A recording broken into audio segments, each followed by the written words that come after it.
Clifton Rourke didn't knock. He never did.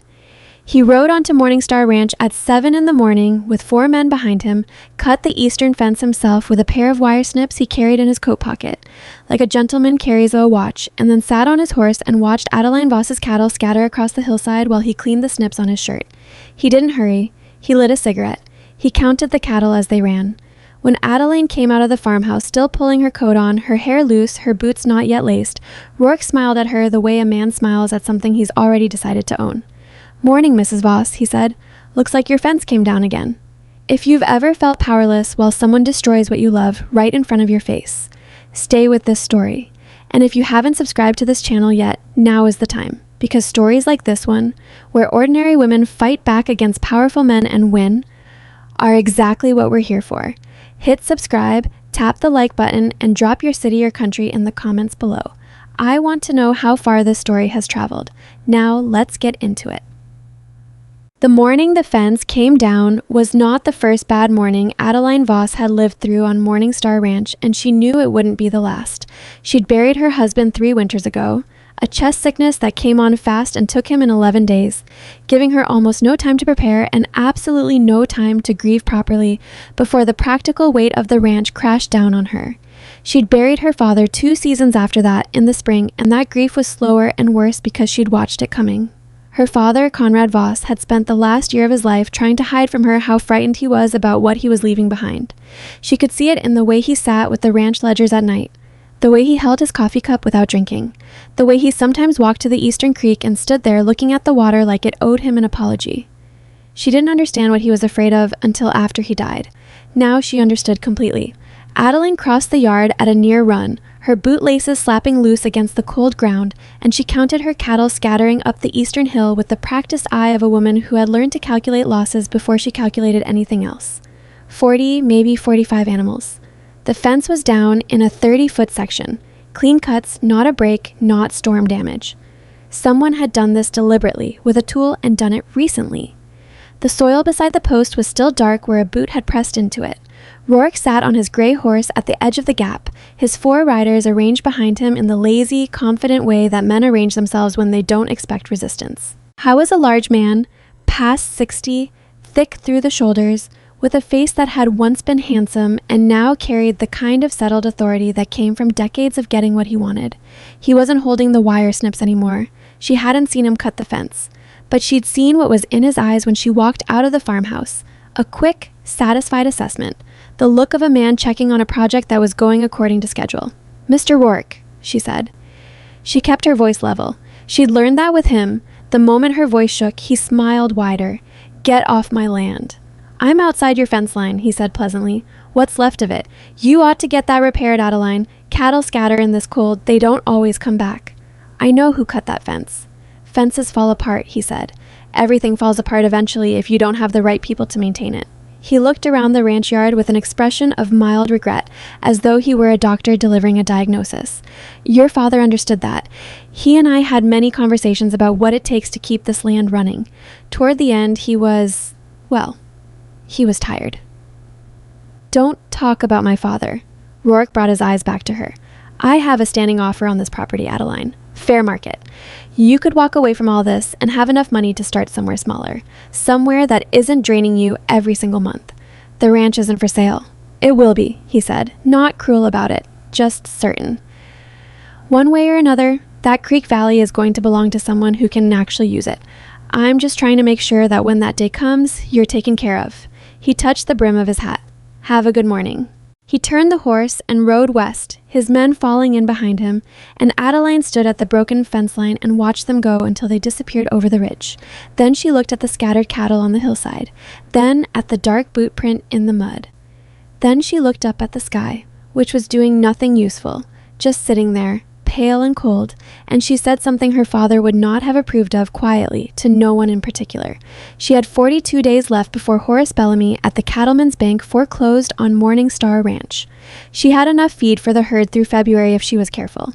She had her father's land, her father's debts, and her father's absolute refusal to accept defeat, which she had inherited along with everything else, and which at the moment felt less like a virtue and more like a burden she didn't remember agreeing to carry.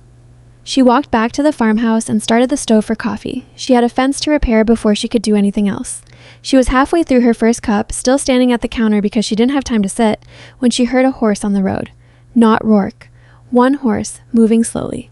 She went to the window and looked out at the road and saw a rider she didn't recognize. A man on a brown horse that looked like it had been ridden hard for several days, neither of them in a hurry now. Both of them carrying the particular quality of something that had been going a long way and wasn't sure yet where it was stopping. The man turned off the road when he saw the broken fence. He didn't keep riding. He stopped and looked at the gap, looked at the scattered cattle on the hill, looked toward the farmhouse. Hy was somewhere around 30, lean in the way that men get from working and not eating enough, with the kind of face that gave nothing away quickly. He sat his horse with the ease of someone who'd spent more time in a saddle than out of one. His coat was a plain dark wool, his hat low against the wind. He saw her watching from the window and he took off his hat. Not a flourish about it, just a plain acknowledgement. Against her better judgment, she went to the door. "Fence is down," he said when she stepped onto the porch, stating a fact, not a question. "I know," she said. "What do you need?" "Work," he said, "if there is any." She looked at him for a moment. "What kind of work?" "Any kind you have." He glanced toward the hill. "I can start with the cattle. They'll come back on their own once it gets colder." "Some will," he said. "Some won't." She studied him. He wasn't trying to impress her. He wasn't doing the thing that some men did. Positioning himself, performing competence, looking around the yard with knowing eyes to show her how much they understood about what she was dealing with. He was just sitting on his horse waiting for an answer, the way a man sits on a bench waiting for a stage. "You got a name?" she said. "Gideon Mercer." "Where are you coming from, Gideon Mercer?" "Montana, most recently. Before that, Colorado." "You running from something?" A pause. "No. Most men who come through here without a destination are running from something." "I'm between places," he said. "Not the same thing." Adeline looked at the broken fence again. The cattle on the hill, the boot print in the mud, which she still needed to document before the weather erased it. She looked back at the rider and said the words before she'd entirely decided to say them. "Come inside," she said. "I have coffee on." He tied his horse at the post and followed her in, and he took off his hat at the door and looked at the room with the matter-of-fact attention of someone filing useful information rather than making judgments. The farmhouse was clean but not comfortable. Everything arranged for function, dishes stacked, nothing decorative that wasn't also useful. Her father's rifle above the door. A pair of her late husband's boots in the corner that she hadn't been able to move yet. She poured him coffee and sat across the table and told him the situation plainly, the way she'd learned to speak after her husband died, and there was no longer any point in softening things. The ranch was in trouble. The bank had a note coming due that she couldn't pay in full, and they wouldn't restructure it. Rourke was applying pressure. The fence had just been cut. She needed labor she couldn't really afford to hire, and even if she could afford it, most men in Red Hollow had decided it wasn't smart to work for a ranch that was losing its fight with Clifton Rourke. Gideon listened without interrupting. He drank his coffee, which she noticed he didn't complain about even though she'd left it on the stove too long and it tasted like something you'd use to strip paint. "How many men does Rourke have?" he said when she finished. "Enough. His foreman runs them. Man named Cass Draper. Draper's the one who..." She stopped. "I think Draper's the one who actually does the physical work of making Rourke's problems go away." "You have evidence of that?" "I have my eyes and my experience, and no paper that would hold up at a county hearing." She put her cup down, which is the problem with most of what Rourke does. He's very careful about what can be proven. Gideon was quiet for a moment. Then he said, "What would it take to get the bank to extend your note?" According to Horace Bellamy, what it would take is a financially responsible husband attached to the property. The bank apparently does not believe a woman can manage a ranch alone, which is... She stopped again, keeping her voice even with some effort, which is their position and the position of most of the county, and arguing with it wastes time I don't have. Gideon looked at his coffee. She watched him think, which was interesting. He had a very still face when he was thinking, nothing moving but his eyes, which moved steadily across the grain of the table as though he were reading something. "How long do you have?" he said. 42 days, maybe 41 if Bellamy counts today." He looked up. "That's not enough time." "I know." Another pause. She waited. "Would a husband have to be local?" he said. "Someone the bank already knows?" "The bank knows everyone in Red Hollow, and everyone in Red Hollow knows everyone else's business." She met his eyes directly.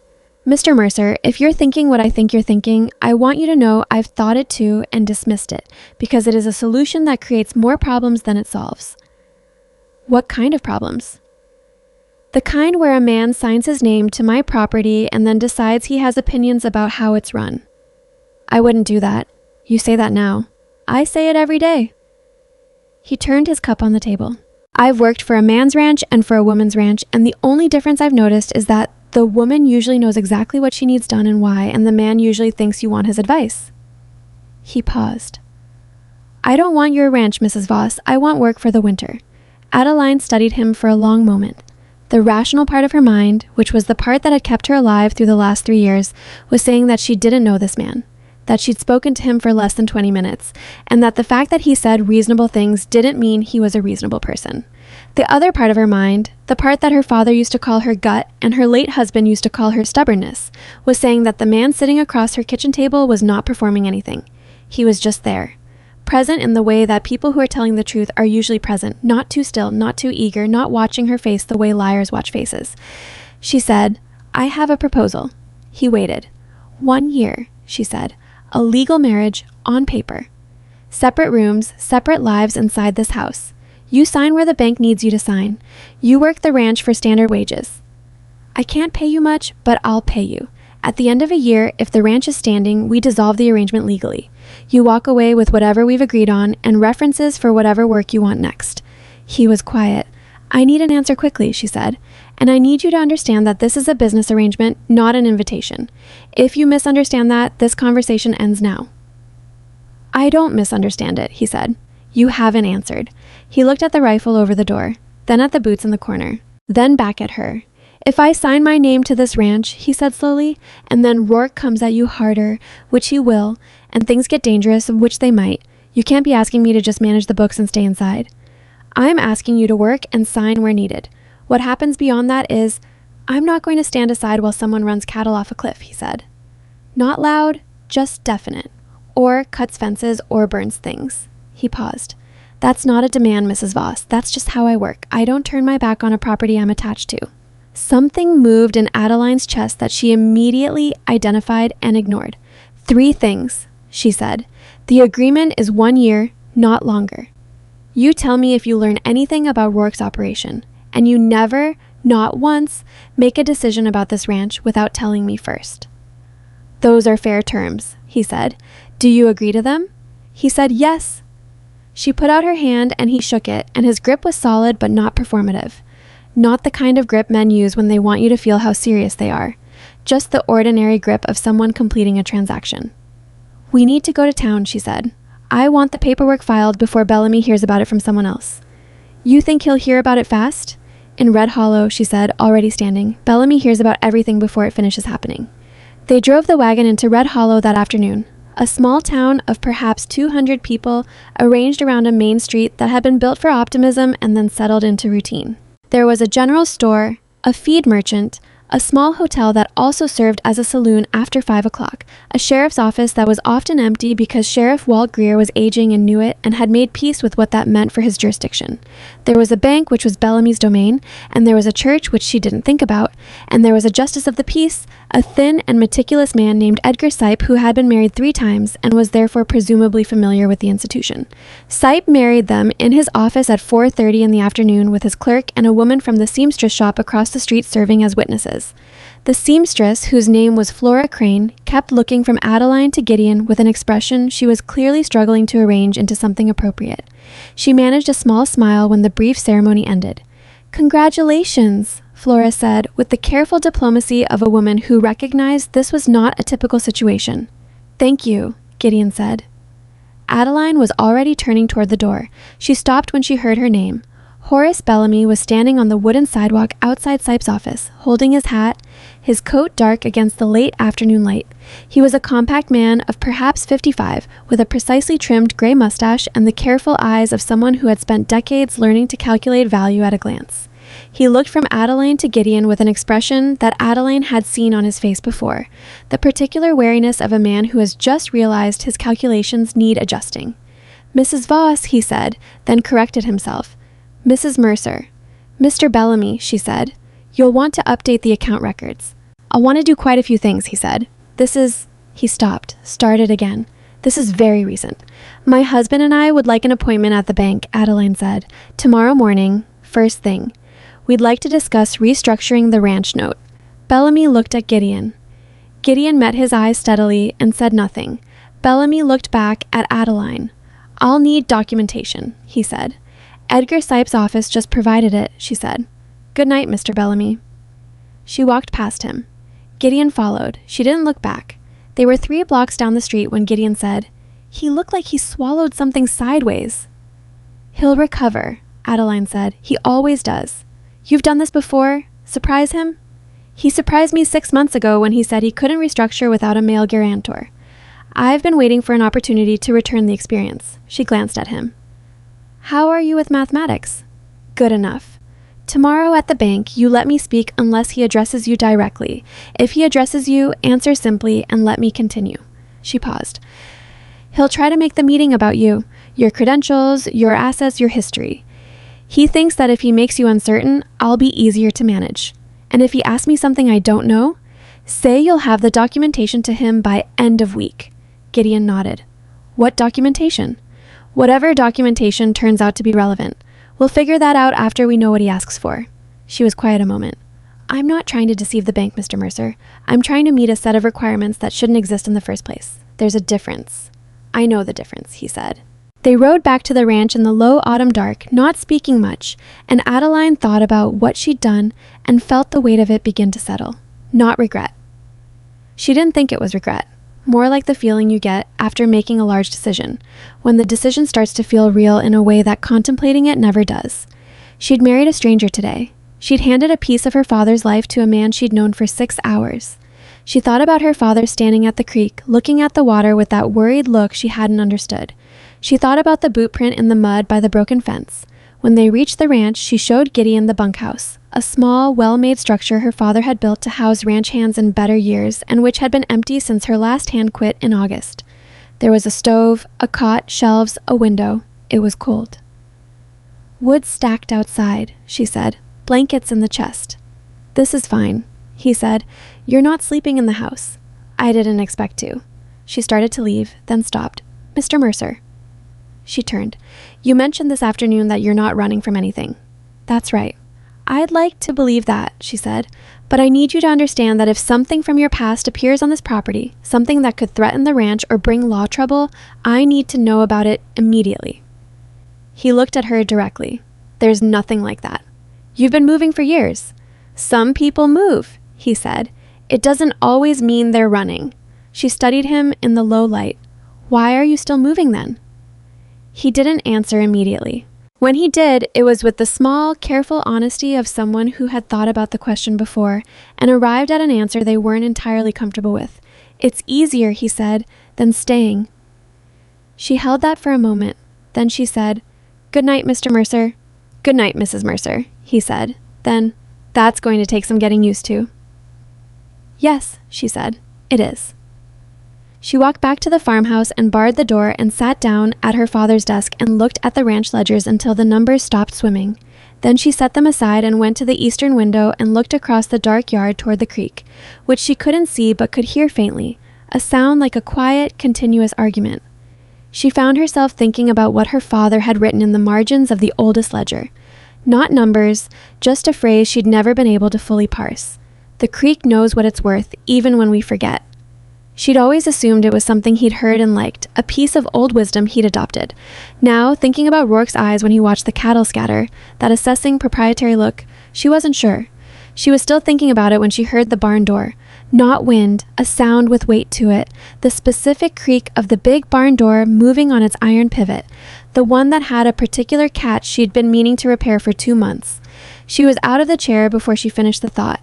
She took her rifle from above the door and went to the window. The barn was dark. No lantern light at the crack, nothing moving in the yard. She waited.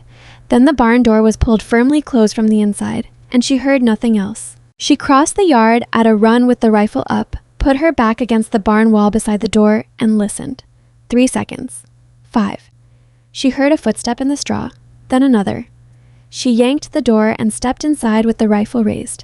Gideon was standing in the center of the barn holding a lantern, looking at the floor near the rear wall. He heard her and turned, and he did not raise his hands or apologize or explain himself, which was either very confident or very stupid. "I came out to check the animals," he said. "Something woke them up." She lowered the rifle slightly. "You should have said where you were going." "I didn't want to wake you." He held the lantern toward the rear wall. "Come look at this." She crossed the barn. He held the light low, and she saw what he'd found. 3 sets of hoof prints in the soft dirt at the back of the barn, coming through the loose board in the rear wall that she'd also been meaning to repair, circling the perimeter of the interior and going back out. Recent. The straw was still pressed where one horse had stood for a while near the east wall. "Someone was in here," Gideon said. "Standing, not moving around, just standing near that wall." Adeline looked at the wall. On the other side of it was the root cellar where she kept the winter seed. She grabbed the lantern from him and went around the outside of the barn to the cellar doors. They were fastened. She got them open and went down the steps and held the lantern up. The seed was there, untouched as far as she could tell in the low light, but propped against the sacks was a piece of board with words scratched into it in rough letters, the kind made in a hurry with a nail or a knife. "A husband cannot protect stolen land." She stood in the cold cellar for a moment looking at it. The scratch marks were fresh, pale wood at the edges, no weathering. She reached out and touched the letters without meaning to, just confirming their reality with her fingertips. She went back up and found Gideon waiting by the cellar doors. "Well," she said, and her voice was steadier than she felt. "Welcome to Morning Star Ranch, Mr. Mercer." She handed him the board. He read it, turned it over in his hands, looked at the scratching closely. "Not Draper's work," he said. "How would you know?" "Draper would know how to make a message look scarier than this. This is someone younger or someone who was hurrying or both." He set the board against the barn wall. "Does Rourke know you're married already?" "He probably knows I drove to town this afternoon. Whether anyone told him what for," she paused. "Flora Crane at the seamstress shop. She'll have said something by supper. So either Rourke sent someone fast to make a point before we could register anything, or he already had someone watching and they improvised." Adeline looked at the 3 sets of hoofprints in the dirt. 3 horses. That's not a single watchman improvising. That was planned. Gideon was quiet for a moment. He was planning to hit the seed tonight, regardless of what you did in town today. "That's what I think." She looked at the board again. "He wants me to know it's not personal, just business. He'll keep telling me there's a standing offer, and he'll keep making it harder to say no, and eventually, you already know what he's doing," Gideon said. "Knowing doesn't stop it." "No," she said, "but it helps you see what's coming next." She looked at the 3 sets of hoofprints one more time, committing their placement and spacing to memory the way her father had taught her to observe things on this land, carefully, without sentimentality, as though facts were currency and you couldn't afford to spend any carelessly. Then she looked up at Gideon in the lantern light and said, "From now on, we watch the barn and the cellar at night in shifts. I'll take the first half, you take the second." He nodded. "And Mr. Mercer," she held his eyes, "whatever you hear tonight, whatever you think you see or hear from the East Ridge, you wake me before you go investigate it alone. Understood?" "Understood," he said. She went back inside. She barred the door. She sat by the window with the rifle across her knees and looked out at the dark yard and the dark hill beyond it where the cattle had scattered that morning. And she thought about a board with scratched letters propped against her winter seed and 3 sets of hoofprints in the dirt of her father's barn. "Stolen land," the board said. Her father had purchased this land. She had watched him pour 40 years of himself into it.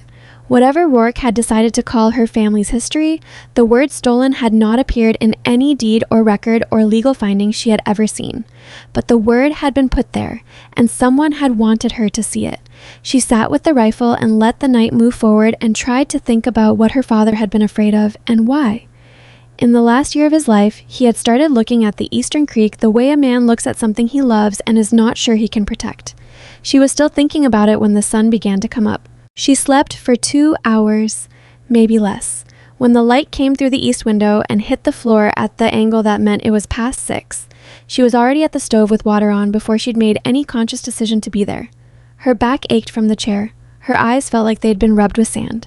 She put her hands flat on the stove and let the warmth move up through her palms and told herself that tired was not the same as beaten, which was something her father used to say and which she had always considered slightly oversimplified and which she had nevertheless been repeating to herself for 3 years, because it was the kind of thing that worked whether you believed it or not. She heard Gideon moving in the yard when the coffee was half done. She went to the window and watched him check the barn door, then the cellar, then walk the perimeter of the near fence with his eyes on the ground. Not rushing, just methodical. He'd been out there for a while already, she realized. Long enough that his breath made clouds in the cold air that had time to disperse before she looked out. She poured 2 cups and opened the door. He came across the yard and took the cup she held out and drank from it standing on the porch step, which she noted meant he wasn't assuming he was coming inside. She'd half expected him to push at the boundaries of the arrangement by the second morning. Men usually did. They didn't always mean to. It was more like they couldn't help reinterpreting an invitation. "Anything?" she said. "No more tracks. Whoever left last night didn't come back." He turned the cup. "There's a place in the rear barn wall where 2 boards are loose. Someone's been using it to come and go. The nails are worn, not recent wear." "That's a regular entry point?" "Has been for a while. At least a few months." He looked at the barn. "You didn't know?" "I knew the boards were loose," she said. "I didn't know they were being used as a door." She drank her coffee. "How long have you been up?" "Since 3. She looked at him. "I slept enough before midnight," he said. "I don't need as much as most people." He said it matter-of-factly, not as though it were something to be proud of. "We should nail those boards today, both of them, and check the rest of the back wall." "After the bank," she said. "Bellamy's expecting us at 8. He nodded. He finished the coffee and handed the cup back and went to get his horse. Horace Bellamy's office at the Cattleman's Bank was the most carefully arranged room in Red Hollow. Everything in it had been placed to communicate something specific. The desk was large and anchoring. The ledgers on the shelves behind it were uniform and precisely aligned. The 2 chairs across from the desk were slightly lower than Bellamy's chair. Not dramatically, just enough that the person sitting in them arrived at the conversation at a small but consistent disadvantage. Adeline had noticed this on her first visit and had not said anything because pointing it out would have made her look petty and she needed things from this man. Today, she pulled both chairs forward 3 inches when Bellamy's back was turned. He settled into his chair and arranged his papers and looked across the desk at the 2 of them. He let the silence sit for a moment. That was another of his techniques she'd learned. Silence that he controlled felt like authority. Silence that you controlled felt like confidence. She waited him out. "Well," he said, "this is a significant development. We'd like to discuss refinancing the Morningstar note," Adeline said, "given that the requirements you outlined 6 months ago have now been met." Bellamy looked at Gideon. "Mr. Mercer, you're new to Red Hollow." "Yes," Gideon said. "What's your background prior to arriving here?" "Ranch work, primarily. Montana, Colorado, sometime in Nebraska." "Do you have assets, property, any financial history the bank could reference?" "I'll have documentation to you by end of week," Gideon said. Bellamy's eyes moved to Adeline, and she saw him register that the answer had been too smooth. Not defensive, not uncertain, just precise in a way that suggested someone had thought about this before the meeting. She kept her expression neutral. "The ranch's current debt situation is substantial," Bellamy said, turning back to his papers. "The original note, the accumulated interest, and there's also the matter of Rourke's boundary challenge, which complicates the property's assessed value pending the county surveyor's determination." Adeline felt something cold move through her chest. "What boundary challenge?" Bellamy looked up. "You weren't notified?" "I'm asking you, Mr. Bellamy." He set down his papers with the precise care of a man who is deciding how much to reveal and in what order. Clifton Rourke filed a formal boundary dispute with the county 2 weeks ago.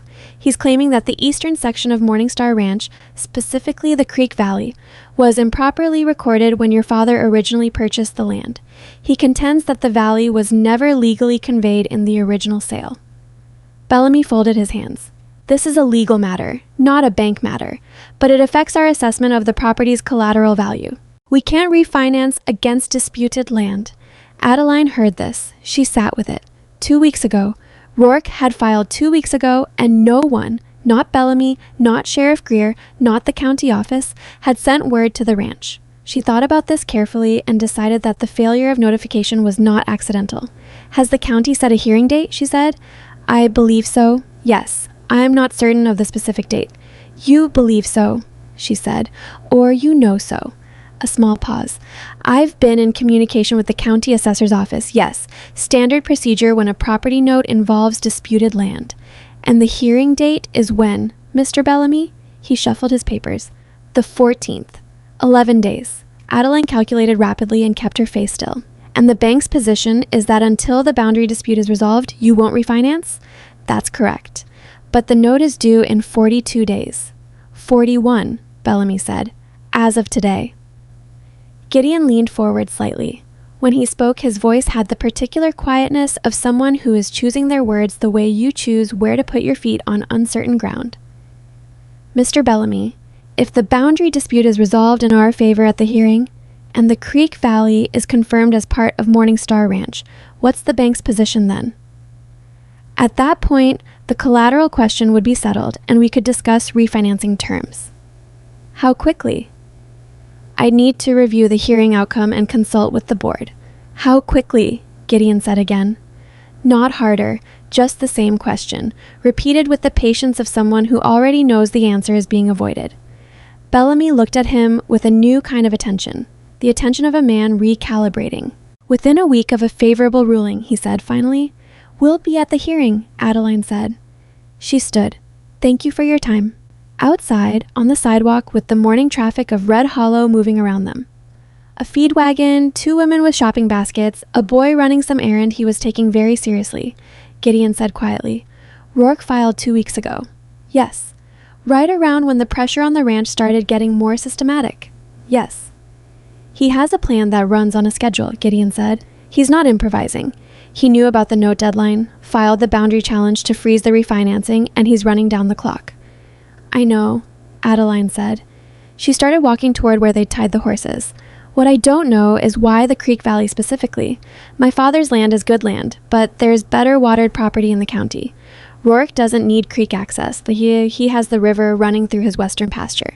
Maybe it's not the creek. She stopped, turned. What do you mean? Gideon's expression was careful. I've seen land disputes that look like water rights and turn out to be about something else underneath. He paused.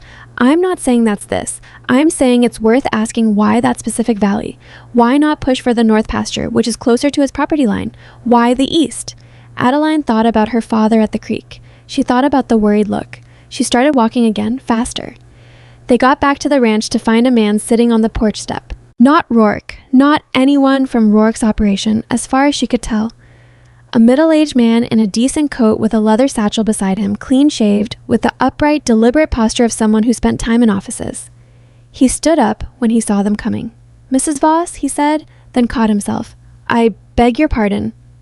I understand the name may have changed. I'm looking for the owner of Morning Star Ranch. You found her, Adeline said. Who are you? My name is Pemberton. I'm an agent for the county assessor's office. He held out a folded document. I'm here to conduct the initial survey observation related to the Rourke boundary claim. I'll need access to the eastern section of the property, specifically the creek area. Adeline did not take the document immediately. Do you have identification? Pemberton produced a card. She looked at it. Real enough, though she'd never dealt with this particular agent before and had no way to verify it in the next 30 seconds. The hearing is in 11 days, she said. Preliminary observation is standard practice, Pemberton said. I need to walk the eastern boundary and verify the existing survey markers before the hearing. Will Rourke's representatives be present? The claim was filed by Mr. Rourke, so yes. A representative from his legal counsel will also be observing the survey, as is standard for a disputed boundary. And you're here now, she said, without prior notice, the morning after I filed marriage paperwork in town. Pemberton's expression remained professionally neutral. I was assigned this survey 2 days ago. Ma'am, the timing is not related to any personal events. Adeline looked at Gideon. I was watching Pemberton with a steady attention that wasn't quite suspicious and wasn't quite neutral. Somewhere in between, the look of someone storing information for later assessment. You can observe the eastern boundary, Adeline said to Pemberton. My husband and I will accompany you. We will not go to the creek today. There's standing water and unstable ground after last week's rain, which I'm sure you understand poses a safety issue. You may observe the upper boundary markers today and schedule a return visit for the creek section, which I will need 3 days advance notice for. Pemberton hesitated. My schedule. 3 days notice, she said. In writing. He looked at Gideon. Gideon said nothing. Pemberton looked back at Adeline and said, I'll see what I can arrange. Good, she said. Let's start with the north marker. She walked Pemberton across the eastern portion of the ranch for 2 hours, and she was careful and cooperative and answered every question he asked and showed him every boundary marker on the upper section, and she watched where his eyes went when he wasn't writing in his notebook. His eyes went to the creek. Specifically, they went to the section of the creek that ran close to the rock formation on the south side, a low limestone shelf that her father used to call the bench, where the water ran clear and cold regardless of the season. She filed that away.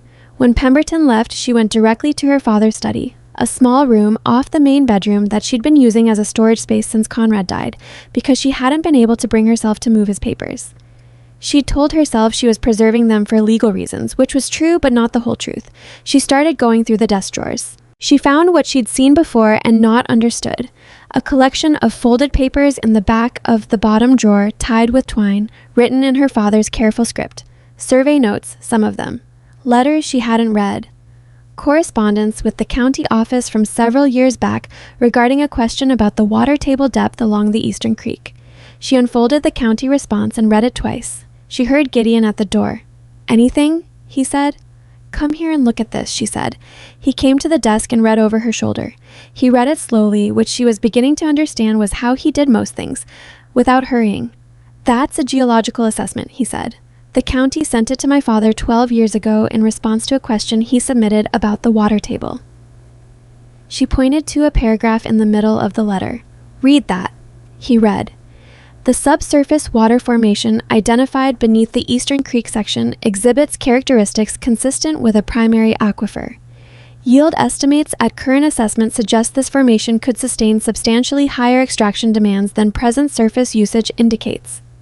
He straightened up. "An underground spring. Not just any spring. If this assessment is accurate, it's a primary aquifer. My father's Eastern Creek isn't just a creek. It's sitting on top of the best water source in this county." The room was very quiet for a moment. "Rourke knows," Gideon said. "He must. The county assessment was filed. It's a public record if you know what to look for." She looked at the letter. "My father never told me. He filed his question, got the answer, and she stopped. "He didn't tell me." "Why?" "Because he was afraid," she said. "Because if he told me, then I'd know what the land was worth, and knowing what something's worth is the first step to understanding why someone will try to take it from you." She folded the letter carefully. "He was trying to protect me from knowing." Gideon was quiet. He looked at the folded papers. "He kept all of it, though. The survey notes, the correspondence." "Yes." "In a specific place, in the back of a locked drawer." She looked at him. "You think he wanted someone to find it?" "I think he knew he might not be there when it mattered," Gideon said, "and he made sure the information existed somewhere. He just didn't tell you where to look." She thought about the ledger margin. "The creek knows what it's worth, even when we forget." Not a piece of old wisdom he'd heard and liked, a note to himself, a reminder. Maybe, at the end, a message. She put the papers back in the drawer and locked it. "Say nothing about this to anyone," she said. "I wasn't planning to." "Not anyone, Mr. Mercer. Not Sheriff Greer, not Flora Crane, no one. If Rourke finds out we've put together what he's actually after, we lose whatever small advantage we have, which is that he still thinks this is a straightforward foreclosure." "Understood." He was already moving toward the door. "I'm going to fix the back barn wall. I'll come help in an hour." He nodded and went, and she listened to his boots on the porch and the yard, and then she sat in her father's chair at her father's desk and looked at the locked drawer. She thought about what it cost a man to sit on a secret for 12 years, to walk to his creek every evening and look at the water running over limestone, and know what was underneath it, and know that he couldn't say it out loud because saying it out loud would make it a target. She thought about the ledgers, the worried look, the way he'd held his coffee without drinking. She was angry at him. She recognized the anger and identified it correctly. It was the specific anger of loving someone who tried to protect you from something you could have helped with if they'd let you. She'd felt it with her husband when he hid his illness as long as he could. She felt it now. It didn't diminish anything. It just sat beside the grief and the responsibility and the 41 days remaining on the banknote, one more thing to carry. She got up and went to help with the barn wall. 3 days later, the seed shed burned. Not all of it. The shed itself was damaged but standing. The fire had caught the western wall and the roof corner before Gideon got to it with water from the trough, and he'd woken her with the bell she'd hung by the bunkhouse door, and she'd come out in her coat and boots with the rifle and helped him throw water while the wall smoked and the winter seed bags nearest the heat were already scorched through. They saved most of it, maybe 60% of the full supply. What they lost was not replaceable before spring at any price she could pay. She stood in the shed afterward, coughing from the smoke, looking at the scorched sacks and the burned wall timbers, and she felt the anger that had been building in her for weeks reach a level that was very quiet and very dangerous, which was how she knew it was serious. Gideon came and stood beside her. He looked at the damage without speaking. "Accelerant," he said after a moment. "On the western wall. You can still smell it." She could. Something sharp and chemical under the smoke smell. "They didn't expect you to get to it that fast," she said. "I wasn't asleep." He looked at the wall. "I heard them. By the time I was outside, they were already gone. I could hear horses, but I couldn't see direction." "East," she said. "Probably." She looked at the scorched sacks. "We can stretch what's left if we reduce the spring acreage by a third. It won't be a full harvest, but we can get through the year and replant in fall." She was calculating as she spoke, the way she'd trained herself to do when something went wrong. Start immediately with what could be salvaged, because sitting with the loss accomplished nothing. "I'll need to go through everything in the morning and take exact count. I'll help," Gideon said. "You don't need to." "I'm going to," he said, not arguing, just stating what was going to happen. She looked at him in the low light. His face was blackened across the forehead and one cheek from the smoke. He had a burned place on his left hand where he'd grabbed a timber without thinking, and he was holding that hand slightly away from his body in the unconscious way of someone who doesn't want to admit it hurts. "Your hand," she said. He looked at it. "It's fine." "It's not fine. Come inside and I'll wrap it. After we..." "Now," she said. "The shed isn't going anywhere." He came inside and sat at the kitchen table, and she got the medicine box from the shelf and cleaned the burn, which was a second-degree stripe across 3 of his fingers, serious enough that he'd feel it for a week. He sat still through the cleaning, which she respected. A lot of men couldn't manage stillness when something hurt. "You could have let it go," she said, wrapping the fingers. "The shed would have burned, but you could have kept clear." "No," he said. "I couldn't. It's not your property." He looked at her in a way that was difficult to read, not offended, not sentimental. More like she'd said something that didn't quite fit his understanding of the situation, and he was deciding whether to correct it. "I signed my name to this ranch," he said. "That's enough for me." She tied off the bandage and didn't say anything. She went to the county seat the next morning without telling anyone in Red Hollow where she was going. She told Gideon she was going to check on the boundary documentation, and she told him to keep the horses off the eastern section if any of Rourke's men came near the fence line. She drove 22 miles and went to the county records office and asked to see the file on the Rourke boundary challenge, which was public record and which she was therefore entitled to examine. The file was thicker than she expected. Rourke's legal counsel had filed a detailed survey dispute supported by 3 affidavits from men she didn't recognize, an alternative survey drawing that differed significantly from the recorded original, and a claim that Conrad Voss had improperly influenced the original boundary recording through a relationship with a former county surveyor named Albert Crane. Albert Crane, the filing noted, had died 12 years ago. He could not be questioned. She read the filing twice. She took notes in her careful hand. Then she asked the clerk whether the original survey for Morningstar Ranch was on file, and the clerk went to look and came back and said that the original survey document was not currently in the file. It appeared to have been checked out for examination several months earlier and not yet returned. "Who checked it out?" Adeline said. The clerk looked at the log. "It was requested by an agent of Rourke Cattle Company." She kept her voice even. "And no one followed up on its return?" "It's an oversight," the clerk said, with the apologetic discomfort of someone who knew an oversight was being described too kindly. "We have the recording number, but the physical document has been gone for several months," she said, "before the boundary challenge was filed." She drove home in the kind of cold fury that doesn't have anywhere to go, which is the worst kind. Rourke had taken the original survey from the county file before filing his challenge. He'd removed the primary evidence against his own claim, and the county had either not noticed or had decided not to notice, which amounted to the same thing. Without the original survey, the hearing in 8 days was going to be Rourke's alternative drawing against Adeline's word and whatever documentation she could find on her own. 3 affidavits from unknown men against a widow and a husband she'd known for less than 2 weeks. She got back to the ranch in the dark and found Gideon at the kitchen table with a lantern and a collection of papers spread in front of him. Her father's papers. Not the correspondence from the county, she'd taken that, but other papers from the study, which she hadn't told him to go into. She stopped in the doorway. "What are you doing?" He looked up. "Looking for the deed." "I know where the deed is." "You know where a copy of the deed is," he said. "I've been thinking about what you told me regarding the original survey being removed from the county file. If Rourke's been preparing this for months, removing documents, building the affidavit case, he would have tried to get everything he could get his hands on. What he couldn't get officially, he might have searched for." He looked down at the papers. These were in a box in the study, not the locked drawer. An open box on the shelf that your father probably didn't think needed to be secured because it looked like household papers, receipts, old letters. "What did you find?" He held up an old drawing, small, done in pencil, with the careful, awkward lines of a child's draftsmanship. A ranch house, a tree, a fence, a creek. A child's drawing of Morning Star Ranch. On the bottom, written in the handwriting she recognized as her own childhood hand, "Morning Star, my home." She crossed to the table and took it. She turned it over. On the back, in her father's hand, the older hand, the one he'd developed in his last decade when the earlier script had gotten harder for him to maintain, were 6 words. "She will remember the morning tree." She read it twice, 3 times. "Do you know what it means?" Gideon said. She was quiet. She set the drawing down. She was thinking about a cottonwood tree that her father had planted himself beside the Eastern Creek the year she was born, which he'd told her was the first thing he'd done on the land after the deed was recorded. He'd said, "First I dug the hole, then I planted the tree. Then I felt like the land was mine." She'd been 5 or 6 when he told her that. She'd stood next to that tree 1,000 times since. She'd climbed it when she was young. She'd sat under it the day her husband was buried. "The morning tree," she said, more to herself than to Gideon. "Is that a place?" he said. "It's a cottonwood," she said, "on the Eastern Creek."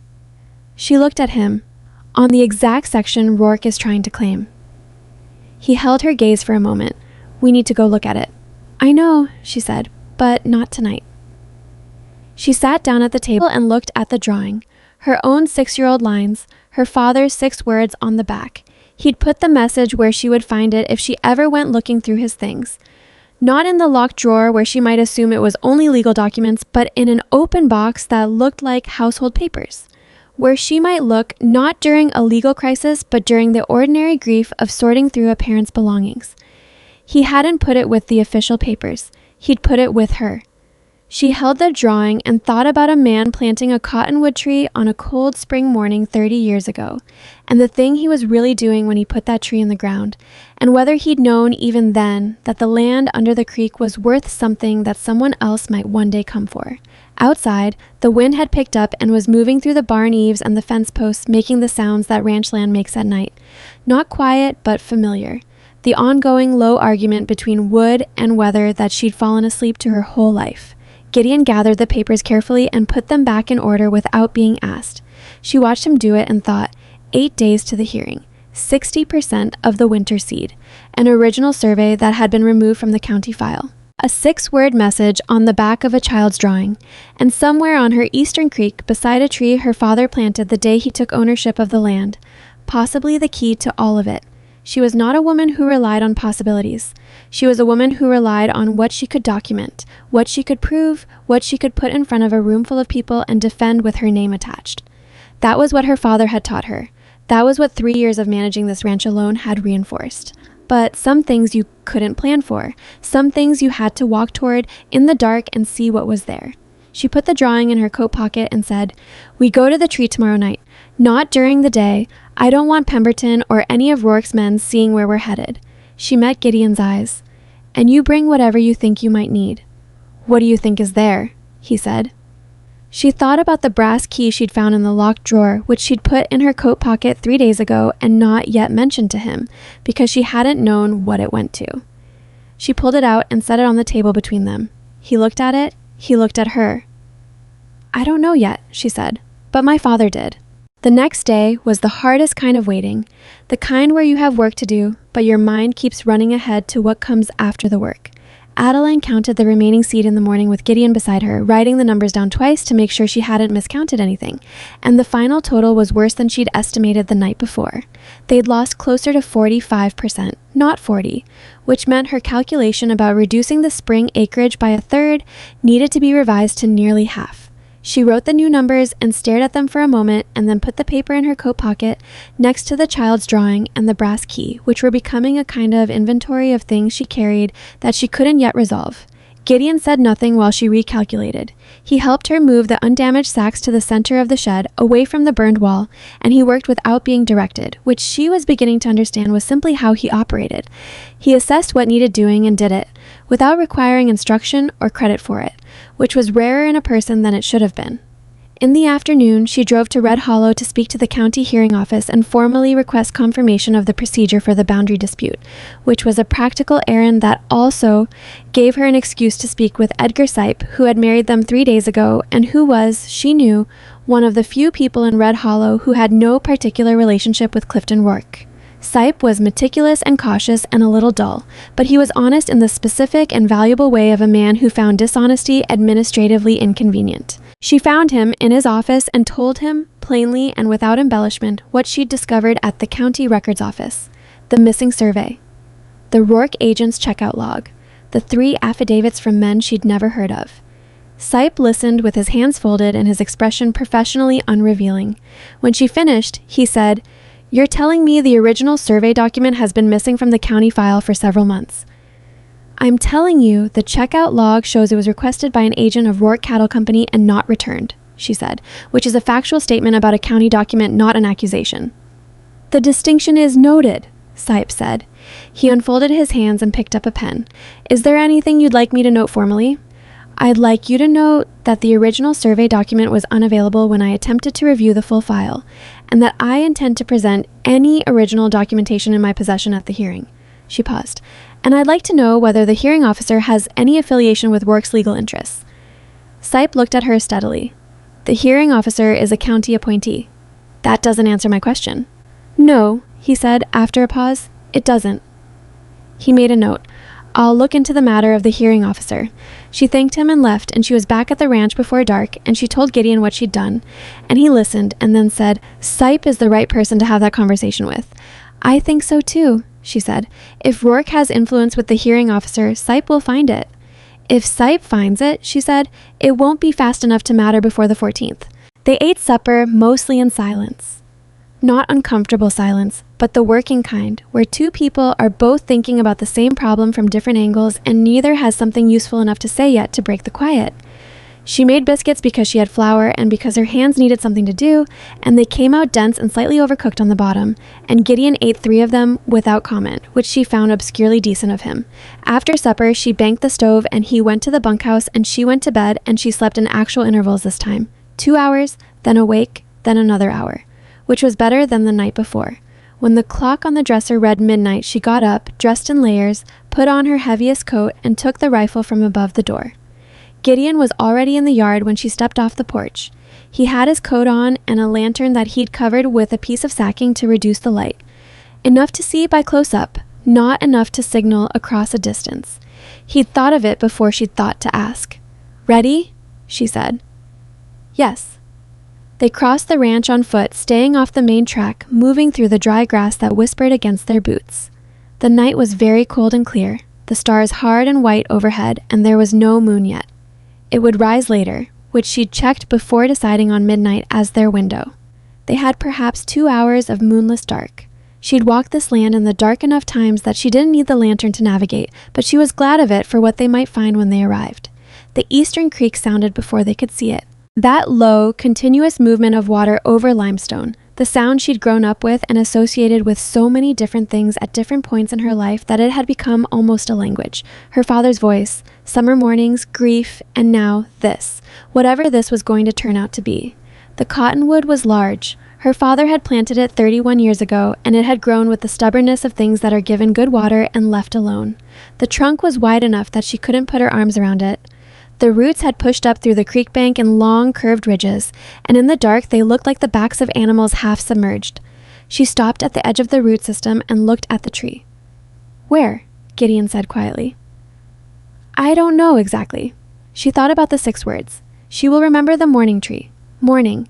East, where the sun came up, where her father always stood when he came to this tree, on the east side of the trunk facing the creek.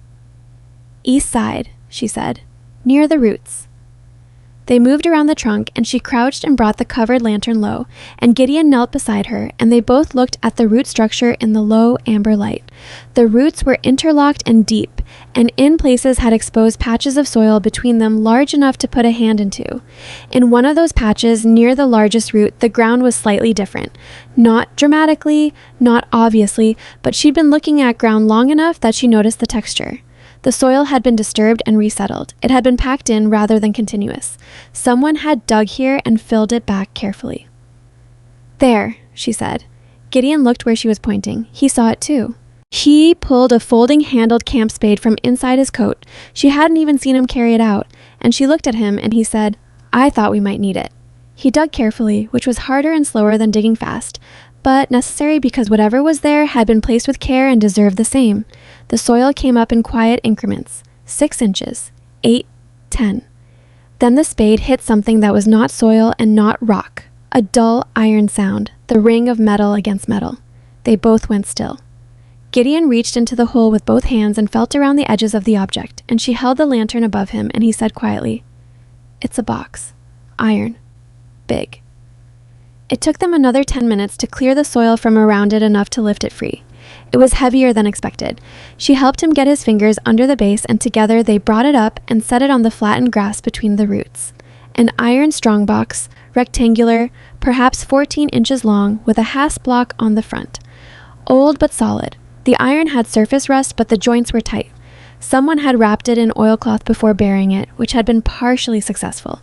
The cloth was degraded, but the box itself had held. She reached into her coat pocket for the brass key. Her hands were shaking slightly.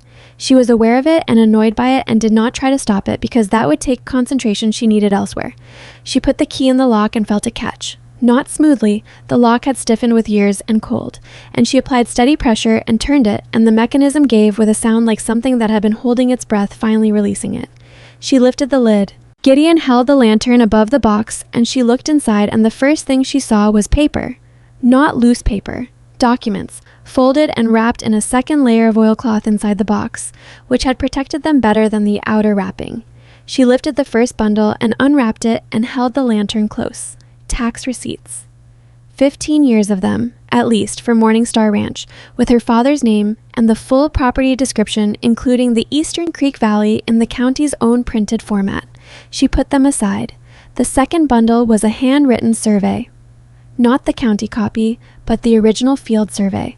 The working document with pencil notations in the margin and a surveyor's seal on the bottom and the name Albert Crane written in the surveyor's own hand above the date of the measurement. Albert Crane, the man Rourke's filing had named as improperly influenced. The man who had died 12 years ago and could not be questioned, whose original survey document had gone missing from the county file. "This is the original survey," she said. Her voice came out lower than usual.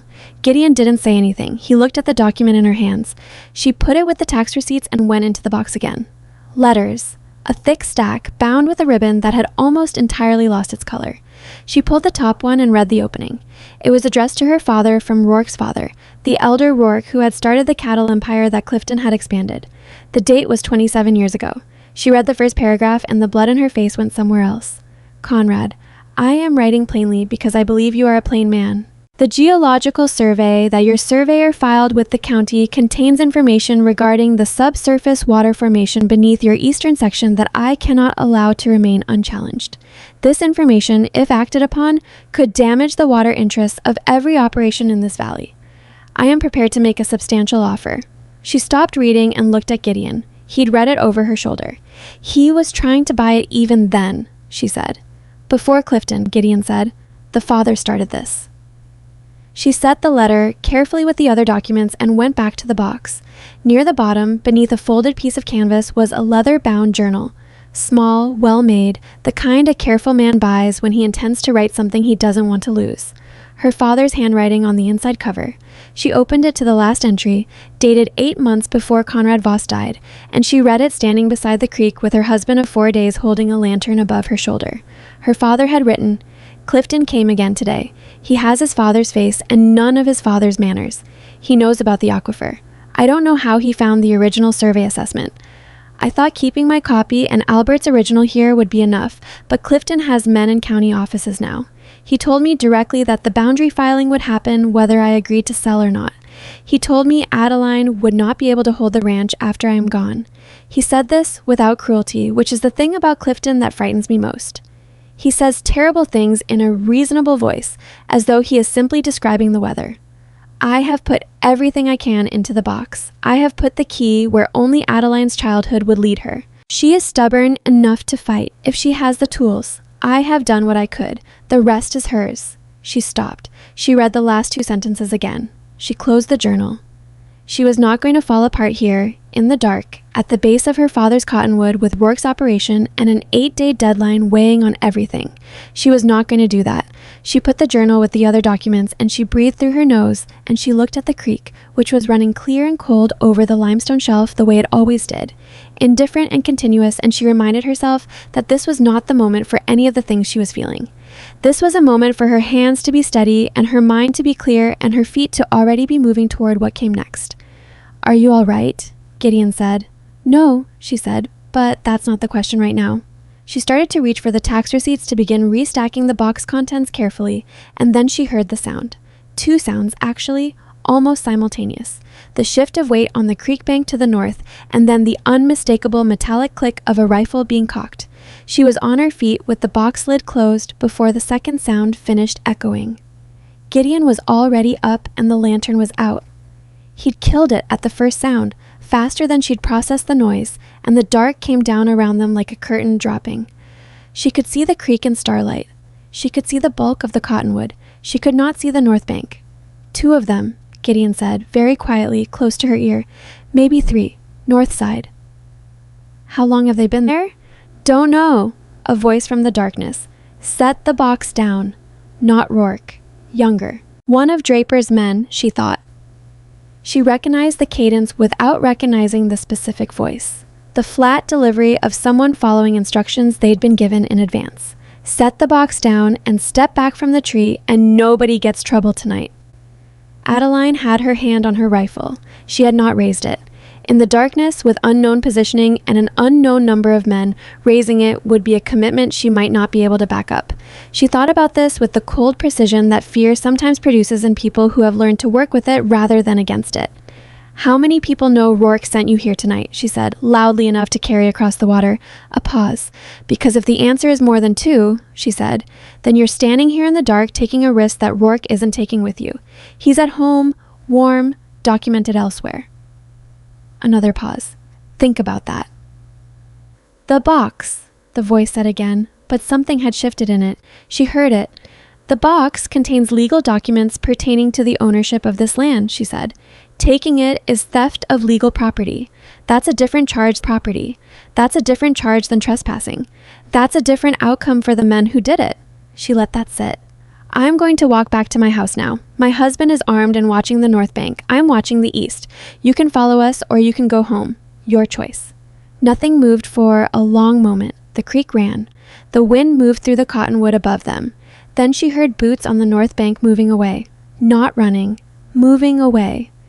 She didn't breathe normally again until the sound faded entirely. Then she stood in the dark with the box in her arms and her rifle in one hand and her heart doing things she'd have preferred it not to do. Gideon was beside her. "You bluffed," he said. "Yes. I was watching the east bank." "I know." She adjusted the box against her body. "Let's go." They went back across the ranch in the dark, faster than they'd come, and she didn't speak until they were inside the farmhouse with the door barred and the lamp lit. Then she set the box on the table and sat down and put her hands flat on the table the way she had at the stove that morning, grounding herself. Gideon stood on the other side of the table and watched her. "They knew we were going tonight," she said. "Yes." "Which means someone is watching the ranch, watching it closely enough to know our movements after dark." "Or someone was watching the tree," he said. "If Rourke suspected your father buried something near the cottonwood, he might have had men watching it regardless of what you did." She thought about this. "They were waiting for us to dig it up so they didn't have to figure out where to look themselves." "It's possible. They let us do the work." She looked at the box. "If I hadn't come tonight, they might have spent weeks trying to find the burial location themselves. Or they already knew approximately where it was and were watching for us to confirm it." He sat down across from her. It doesn't matter now. You have the box. They'll tell Rourke. Yes. Which means Rourke will know before morning that whatever he was hoping had disappeared is actually in our hands. She looked at the documents spread on the table. The original survey in Albert Crane's handwriting, the tax receipts, the letters, the journal. We have 7 days to the hearing. What do you want to do? He said. I want to do this right, she said. Not fast. Right. She picked up the original survey and looked at it in the lamplight. This document has Rourke's legal filing saying Albert Crane was improperly influenced. Crane's own handwork is here. Any competent person can see that a carefully executed original survey with proper measurements and seals doesn't look like the work of a man who was taking direction from someone. The letters, Gideon said, the letters show the Rourke family's interest in the property goes back 27 years and that Clifton threatened your father directly. She set the survey down. The journal is the hardest one. It's personal. It's emotional. It will matter to a room of people, but Rourke's counsel will argue it's self-serving. It corroborates everything else in the box, he said. Yes. She was quiet. The tax receipts cover the eastern section specifically, every year, with the valley described by name in the county's own printed format. That's not something you can argue against easily. Those are the county's own records. Gideon leaned forward slightly. So, what's missing? She looked at him. It was a good question. Not what do you have, but what's missing. A witness, she said. Someone who can testify to the county hearing that they have direct knowledge of what Rourke did, what he ordered, what his men did to this ranch. She paused. His hired men know. Draper knows, but they're not going to testify. People who work for someone like Rourke, Gideon said slowly, don't work for him out of loyalty. They work for him because the pay is good and because they're afraid of what happens if they don't. He paused. But sometimes one of them calculates that the risk of what they're doing outweighs the pay. She looked at him. Do you have someone specific in mind? There was a man at the fence the morning I arrived, one of Rourke's 4 riders. He stayed at the back of the group and he didn't look at you when Rourke was talking. The other 3 were watching you. He was watching Rourke. He paused. The way a man watches someone he's not sure about anymore. She remembered the riders. She hadn't studied them carefully because Rourke's face had been taking most of her attention. You noticed that from the road. I noticed things, he said without apology. Can you find him again? I'd need to know who he is, she thought. I can ask Flora Crane. She knows everyone in Rourke's operation. Half of them have families that buy from her shop. Gideon nodded. He was quiet for a moment. Then he said, the men at the creek tonight. One of them was wearing a green kerchief. That's not common. If he's a local man, someone will know him. You saw that in the dark? When they first spoke, there was still some light from the lantern before I killed it. I had maybe 3 seconds. He paused. Green kerchief, heavy boot, walked with a slight drag on his left foot. Probably an old injury. She looked at him. Mr. Mercer, who exactly are you? He met her eyes. There was a pause that lasted long enough to be a decision being made. I worked stock detective work for 2 years in Montana, he said, before I decided I didn't like who I was becoming. Stock detective, she said carefully. That's Pinkerton work. Adjacent to it, I worked independently. I investigated cattle theft, land fraud, ranch disputes. He held her gaze. I know how these operations are structured because I spent 2 years dismantling them from the inside. For ranchers who could pay, she said, or against them. For ranchers mostly. But I had one case where I realized I was working for the wrong side before I understood who the wrong side was. He paused. That's when I stopped. She held this information and turned it over. And you came to Red Hollow.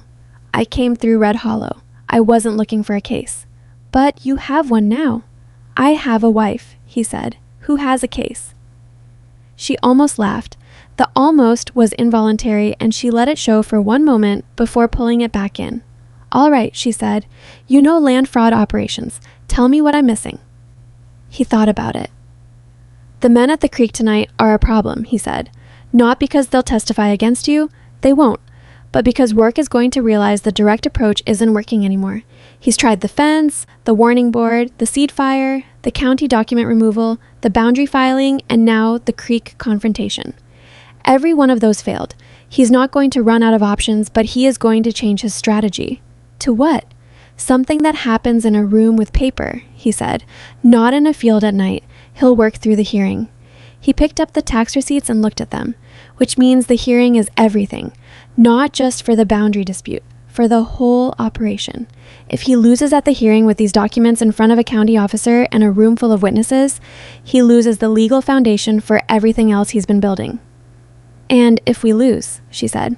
If you lose without Rourke having done anything verifiably illegal in front of witnesses, he said, the bank note closes out and the foreclosure proceeds, and he buys the ranch at a fraction of its value and the aquifer becomes his. He set the receipts down, which is why we cannot just win the boundary dispute. We have to destroy the entire case he's built and expose what it cost him to build it. She looked at the documents on the table. 7 days. 7 days, he agreed. She put her hands flat on the table again. I'm going to see Flora Crane in the morning. I need to know who those riders were. I need a name for the man who watched Rourke instead of watching me. She looked up. And I need to go through every document in this box again, carefully, with you, and identify every piece that can be independently verified before the 14th. Tonight, he said. Tonight, she said. We have the lamp and we have the time. He didn't argue. He pulled his chair closer and they spread the documents between them and began going through them one by one. And the lamp burned low and she got up and trimmed it. And outside the wind moved through the eaves of her father's house in its low and steady way, and the creek ran somewhere in the darkness over the limestone that sat above the water table that Rourke's father had wanted and Clifton had been building toward for the last 2 decades. The water that her father had known about and protected and finally, in the last year of his life, done what he could to put into her hands. She found the thing she'd been missing at 2:30 in the morning. It was near the bottom of the journal, in an entry dated 3 years earlier, 2 months before her husband died, which meant her father had been carrying this alone through her worst season, and she had not known. The entry described a visit Conrad Voss had made to the county assessor's office, during which a clerk had shown him, informally and in confidence, a document that Rourke's office had attempted to file. A revised property description for Morningstar Ranch that omitted the Eastern Creek Valley entirely, submitted as a corrective filing to the original deed registration.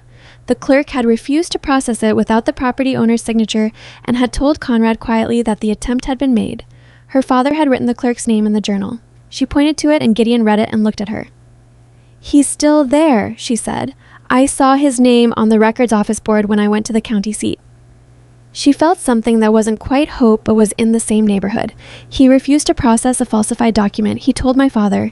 He's been sitting on that knowledge for 3 years. He might not want to come forward, Gideon said. 3 years is a long time to stay quiet. He stayed quiet because there was no proceeding where it mattered, she said. There is now. She looked at the name in the journal, an ordinary name, a man who had done one decent thing when asked to do something indecent, and had then waited to see if it would ever be necessary to say so. She was going to find out if it was necessary. She closed the journal and looked at Gideon across the table. His burned hand was resting on the document still wrapped in her bandaging. The lamp had burned down far enough that the light was amber and close, and she was aware, in the practical and uncomplicated way that exhaustion sometimes produces, that she had chosen correctly when she'd offered a stranger a cup of terrible coffee 3 days ago and let him sit across from her at this table. She didn't say that. She said, "Get some sleep. We have a lot to do tomorrow." He got up. "What about you?" "I'll sleep soon." "Adeline." It was the first time he'd used her given name. He said it simply, without weight, without anything particular attached to it, just her name, the way you use someone's name when you want them to hear you. "You found what your father left you. You found it in time." A pause. "He knew you would." She held that for a moment. She didn't trust herself to respond to it with the steadiness she wanted, so she simply nodded once and turned back to the documents. She heard him pick up his hat. She heard his boots cross to the door. She heard the door open and close and his steps cross the porch, and then there was only the sound of the wind and the distant creek, and she sat alone at her father's table with the things her father had buried for her and thought about a man who had known he was dying and had spent his remaining time making sure his daughter had a fighting chance. And she let herself feel that for approximately 30 seconds before she straightened the documents into their proper order and began writing the list of things that needed to happen before the 14th. She wrote until the lamp went out. She was at Flora Crane's seamstress shop when it opened at 7 in the morning, which meant she'd been standing on the sidewalk for 20 minutes in the cold before Flora arrived and found her there and said, with the particular wariness of a woman who understood that early morning visits from Adeline Voss were probably not going to be simple, "Come in then."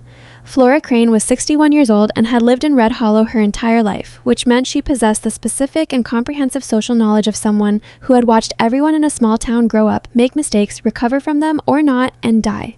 She knew who owed who money and who had stopped speaking to who and why, and she knew the names and habits of every man who worked for Clifton Rourke, because 3 of their wives bought fabric from her shop and 2 of their mothers had been her friends since childhood. Adeline sat in the chair Flora kept beside the cutting table for customers waiting on alterations and told her what she needed. Not everything, not the box or the documents or the aquifer, just what she needed right now, which was a name for the rider who had stood at the back of Rourke's group at the fence on the first morning and watched his employer instead of watching the widow whose cattle were scattering up the hill. Flora listened with her hands busy on a length of wool she was measuring, because Flora was constitutionally incapable of stillness, and when Adeline finished describing the man, young, stayed back, uncomfortable in a way the others weren't, Flora said, without hesitating, "That's Danny Pruitt. He's been riding for Rourke for about 8 months. His mother is Cecilia Pruitt. She buys her winter wool here. Do you know him? I've seen him twice. Quiet boy, 19 or 20. Came up from Colorado looking for work, and Draper hired him before he understood what the job actually involved." Flora set down her measuring tape and looked at Adeline directly. Cecilia mentioned a few weeks ago that Danny had been asking her whether it was too late to go back to Colorado. Adeline held that. "Do you know where he boards?" "The hotel, I'd imagine. Most of Rourke's unmarried hands do." Flora paused. "Adeline, what are you planning to do with this boy?" "Talk to him," she said. "That's all." Flora looked at her with the expression of a woman who has known Adeline Voss since she was 8 years old and knows that "that's all" is almost never all. "Be careful with him," Flora said. "If Rourke finds out you've approached his men—" "I know. It won't be fence cutting next time." "I know," Adeline said again, and stood. "Thank you, Flora." "Don't thank me," Flora said, picking up her measuring tape again. "Just make sure you win. I'm tired of watching that man frighten this town." She found Danny Pruitt at the hotel dining room at 8:30, eating eggs alone at a table near the window with the hunched, inward posture of a young man who has been somewhere uncomfortable long enough that discomfort has become his default position. He was 19 at the most, with a patchy attempt at a beard and hands that were too big for the rest of him still. The hands of someone who hadn't quite finished growing into himself. Adeline sat down across from him without asking permission. He looked up, and recognition crossed his face immediately, followed by something she read as alarm. Not the aggressive alarm of someone caught doing something, but the cornered kind, the alarm of someone who has been waiting for a consequence to arrive, and is surprised it arrived in this specific form. "Mrs. Voss," he said. "Mrs. Mercer, technically," she said. "Though it doesn't matter, I'd like to talk to you for a few minutes, Danny." He looked around the dining room. 2 other men at separate tables, neither paying attention. "Mr. Rourke doesn't—" he started. "Mr. Rourke isn't here," she said, "and what you do before 7 in the morning is your own business." She kept her voice level and her hands on the table where he could see them. "I'm not here to get you in trouble. I'm here because I think you already know you're in trouble and you're trying to figure a way out of it." He looked at his eggs. He didn't say anything, but he didn't get up. "The morning the fence was cut," she said, "you were there. I was just riding with—" "I know. You were riding with 4 men, and you didn't cut anything, and you didn't say anything. You stayed in the back, and you watched Rourke like you were trying to memorize something you were going to need to describe later." She paused. "What I want to know is whether you're still working for him." A long pause. "I'm still on the payroll." "Are you still doing the work?" He moved the eggs around his plate. "I haven't been sent on anything for 2 weeks," he said carefully. "Draper doesn't use me for the specific jobs. He uses the others." He stopped. "I don't know what you're asking me." "I'm asking whether you were in a creek bed last night," she said quietly. His fork stopped moving. His eyes came up. She read the answer in his face before he said anything, which was that he had not been at the creek last night. The surprise was genuine, not performed. He hadn't known about the creek. "No," he said. "I wasn't. I don't go on the night jobs. Draper stopped including me after I—" He stopped again. "After you what?" He pressed his lips together. He was working something through, she could see it. Some internal calculation about risk and consequence that a 19-year-old shouldn't have to make, but was making anyway because the circumstances had required it. "After I said I wasn't going to carry a rifle to a woman's ranch in the dark," he said finally. The dining room was quiet around them. Someone's coffee cup clinked against a saucer.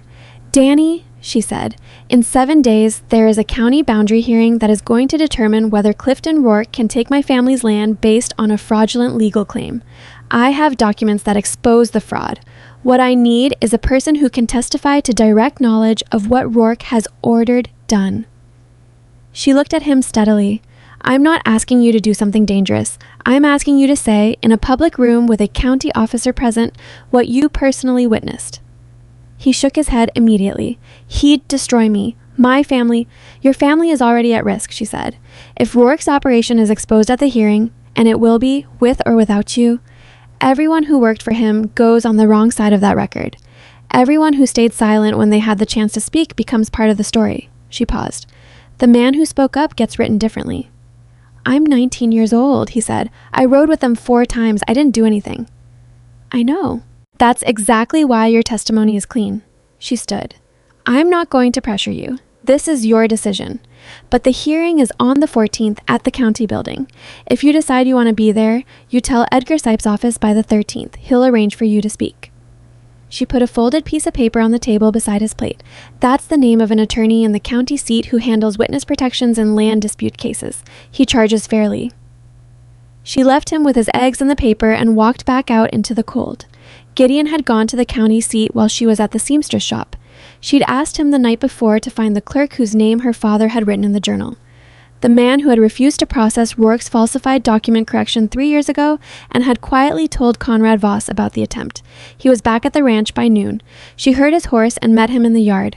"His name is Aldous Webb," Gideon said, dismounting. "He's been at the county records office for 19 years. "Did you talk to him?" "For about 40 minutes. He tied the horse and turned to face her. "He remembers the incident exactly. He's been carrying it for 3 years, and he's angry about it. Not loudly, but the kind of quietly angry that doesn't go away. He said when Conrad Voss came to him and asked what had happened, he made a note of the conversation in his personal records. He has the note." She felt the same sensation as the night before. Not quite hope, but near it. "Will he testify?" "He will.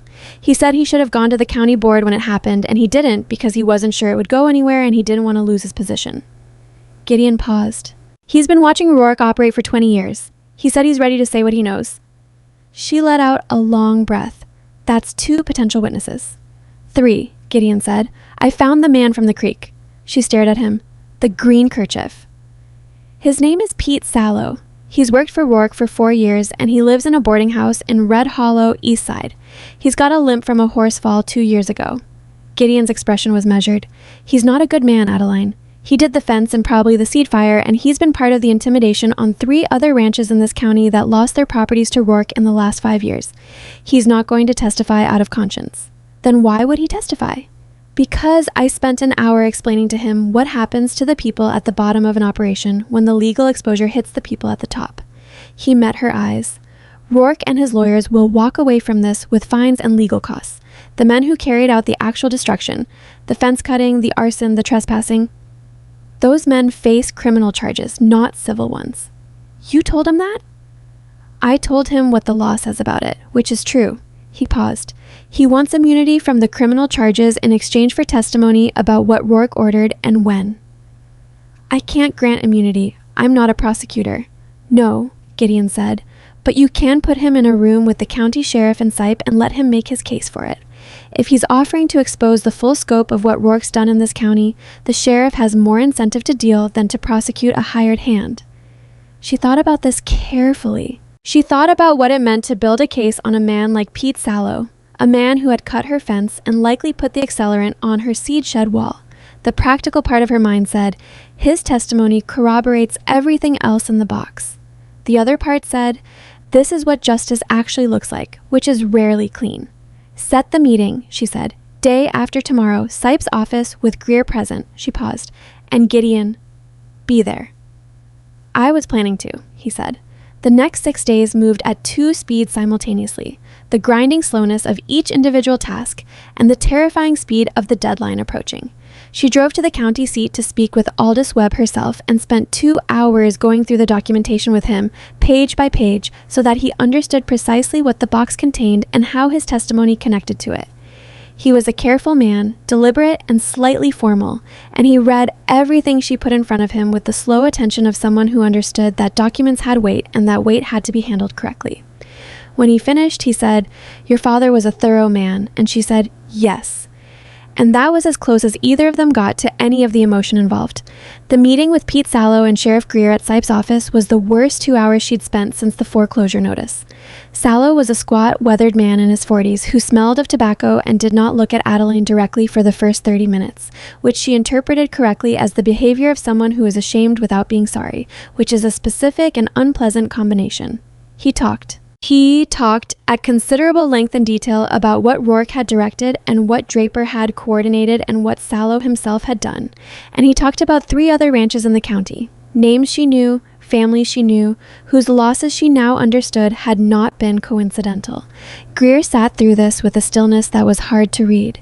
He was 63 and physically large and had been sheriff of this county for 22 years, and his relationship with Rourke had always been what she'd describe as careful distance. Not corruption, not complicity, but the practiced avoidance of a man who had seen what happened to people who pushed against Rourke directly and had decided that his job was to manage what he could manage. She watched him listen to Sallow and watched the stillness in his face shift by degrees into something else. Not anger, calculation. When Sallow finished, Greer looked at Adeline. "How much of this can you document independently of his testimony?" he said. "The box covers the boundary fraud, the falsified filing attempt, and the property history," she said. "The fence cutting and the fire, I have physical evidence of the accelerant, and Sallow's testimony corroborates the method. Webb's testimony connects the falsified document attempt to a specific date and a specific office visit that's in county records." She paused. "What I can't independently document is the other 3 ranches, but if those families are still in the county—" "2 of them are," Greer said. He'd gone somewhere internal. "The Harrow family and the Beckett family. Moved off their land in the last 3 years." He paused. "I always thought the Beckett situation was strange." She waited. "All right," Greer said. He looked at Sallow. "You'll testify at the hearing and afterward in any criminal proceeding. In exchange, I'll discuss the question of your personal exposure with the county prosecutor. I am not promising immunity. I'm promising the conversation." He looked at Sallow until Sallow nodded. Then he looked at Adeline. "What do you need from me at the hearing?" "I need you there," she said, in uniform, at the table. She held his eyes. "I need the room to understand that the county's law enforcement presence has reviewed this evidence and found it credible." Greer was quiet for a moment. He looked at Sipe. Sipe said nothing, which was itself a kind of statement. Then Greer said, "I'll be there." She had not expected that. She had expected him to stay neutral, to attend as an observer, to occupy the carefully managed distance he'd maintained for 2 decades. She looked at him and tried to understand what had shifted and saw it in his face. Not the fire of a newly converted man, but the slower, grimmer look of someone who has been waiting for something to be provable and has finally run out of reasons to wait. "Thank you," she said. "Don't thank me," he said. "Thank whoever raised a woman stubborn enough to dig up a buried box in the middle of the night and walk home with it." On the morning of the 14th, she dressed in the best clothes she owned, which were not impressive by any standard. A dark wool skirt, a white shirtwaist, a coat that had been her mother's and was cut for a smaller woman, but was the most dignified thing she possessed. She braided her hair back and looked in the mirror and thought that she looked tired and determined, which was accurate. She did not try to look like anything else. Gideon was waiting in the yard with the wagon. Howe was wearing a clean shirt she hadn't seen before. He must have bought it in town at some point without mentioning it. And he'd gotten his boots properly blacked, and he looked like what he was, which was a working man who had made his best effort. She got into the wagon, and they drove to Red Hollow in the early morning without talking, which was a comfortable silence, not an anxious one. The county hearing room was attached to the records building and seated perhaps 60 people. When they arrived at 7:30 for an 8 o'clock hearing, it was already half full. She recognized neighbors, ranchers, townspeople, people who'd had no particular stake in the outcome when this began, but who had apparently decided the outcome mattered. Flora Crane was there, Edgar Sipe was there, Aldous Webb was seated near the front with a leather portfolio on his lap, his back precisely straight. Danny Pruitt was there. She saw him near the back in a clean shirt, sitting alone, looking at his hands. He'd come. She hadn't known if he would. She caught his eye for one moment and gave him a single nod, nothing more, and he returned it and looked back at his hands. Rourke arrived at 10 minutes before 8 with his attorney, a man named Sutcliffe from the county seat who wore expensive clothes and had the practiced ease of someone accustomed to winning in rooms like this. He did not look at Adeline when he entered. Rourke did.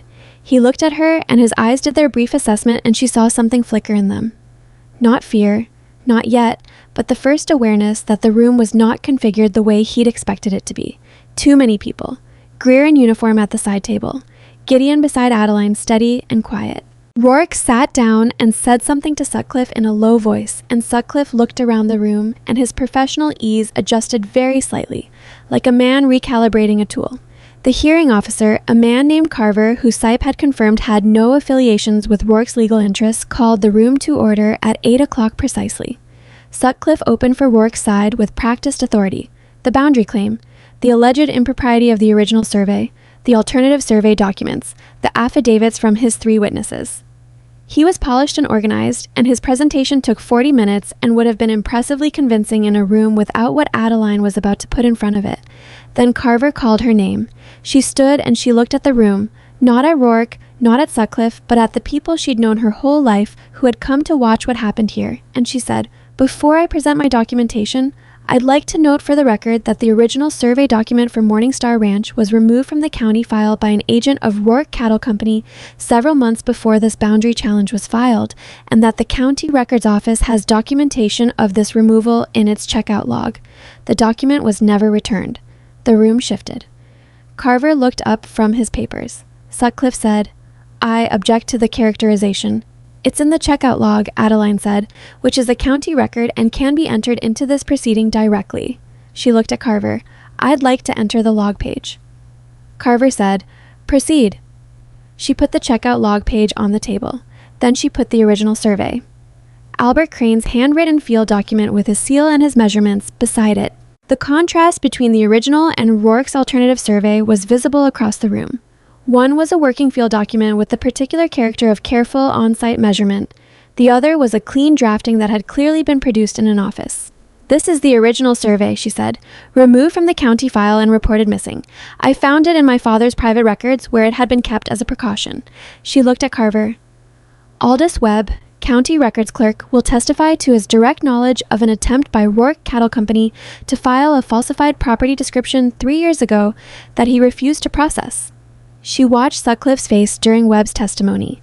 She watched a man who had walked into a room expecting to perform a routine function realize, at incremental intervals, that he had been given incomplete information by his client. The professional ease didn't disappear.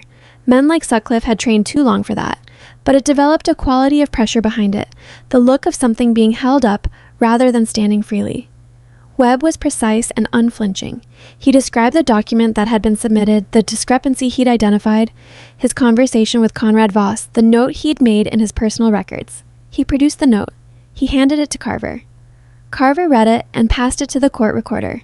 Then Sallow testified.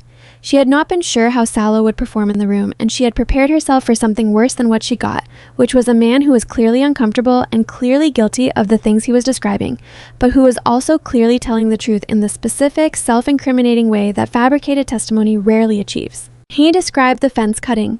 He described the seed fire. He described Draper's instructions and what Rourke had said when Draper reported back. He described the night teams that had been watching Morningstar Ranch for 2 months.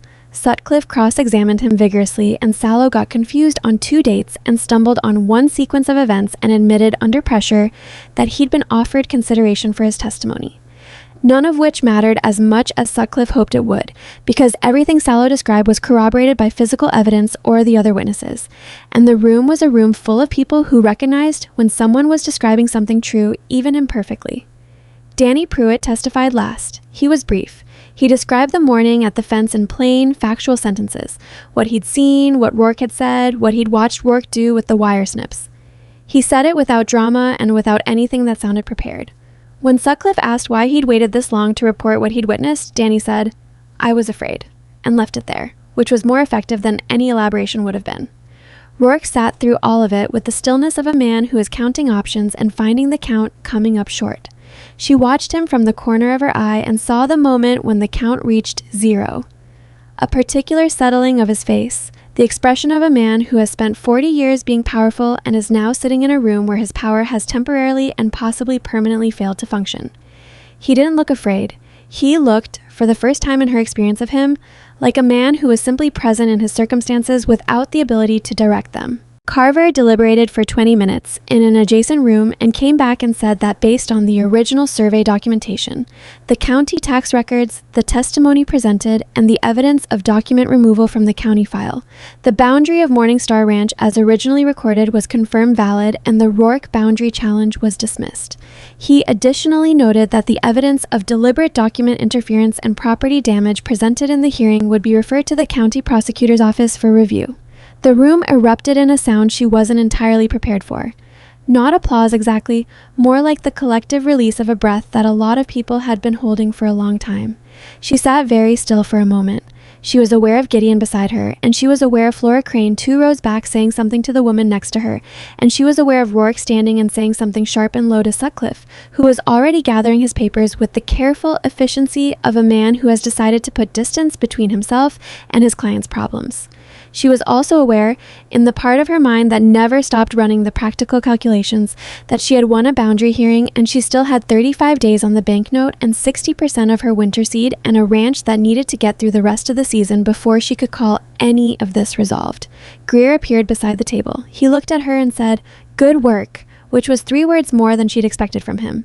Then he looked at Gideon and said, "Mercer, the fence cutting and the fire, I'm going to need a formal statement from you about what you observed. Said you come by the office this afternoon?" "Yes," Gideon said. Greer nodded and moved toward where Rourke and Sutcliffe were collecting themselves to leave.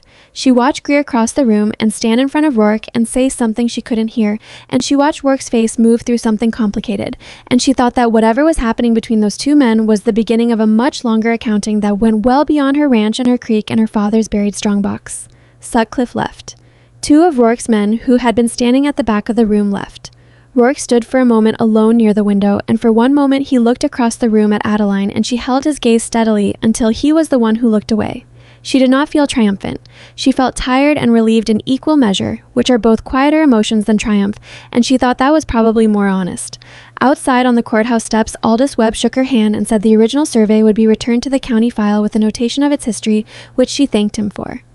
Danny Pruitt came out behind her and stopped a few feet away and said, "I am leaving for Colorado next week." And she said, "That sounds like a good plan." And he nodded and went down the steps, and she watched him go, and thought about what it must have cost him to sit in that room and speak with all of Rourke's operation behind him. Then she heard Bellamy. Of course Bellamy had been in the room. She'd seen him near the back, but hadn't had bandwidth to think about what it meant. "Mrs. Mercer," he said on the steps. He had his hat in his hands. "In light of today's outcome, I think we should revisit the matter of the Morningstar note." She looked at him. "Yes," she said. "I think we should." "The property's assessed value is now straightforwardly established," he said. "Without the boundary uncertainty, the collateral picture is quite different." "It is," she said. "I can have restructuring terms ready for review by end of week." She looked at him for a moment, at the careful gray mustache and the arranged face of a man who was very good at identifying which direction the wind was blowing and repositioning himself accordingly. She thought about the chairs he'd set lower than his own and the months she'd spent being told that what she needed was a male guarantor, and she thought about what she wanted to say to him and weighed it against what she needed from him, which was a banknote restructured at a fair rate before 35 days elapsed. "End of week is fine," she said. "I'll want my husband at the meeting." "Of course," Bellamy said. She went down the steps to where Gideon was waiting with the wagon. She climbed up, and he handed her the reins, which she took without thinking about it, and they drove out of Red Hollow into the gray mid-morning, and neither of them spoke until the town was behind them and the ranch road stretched ahead. "Bellamy's going to restructure," she said. "I heard. The prosecutor will take up the criminal referral. Greer will make sure of it." "Yes." She watched the road. "Rourke isn't done," she said. "He'll regroup. He'll look for another angle." "Probably," Gideon said. "But he lost the legal foundation today. Everything else he builds on this is going to be weaker." He paused, and the room was full of people. Everyone in that county now knows what he's been doing. She thought about that. The room full of people. Neighbors she'd known her whole life who had come to watch, who had heard every word of testimony, who had seen Rourke's face when the checkout log was entered into the record. You couldn't unknow something you'd heard in a public room.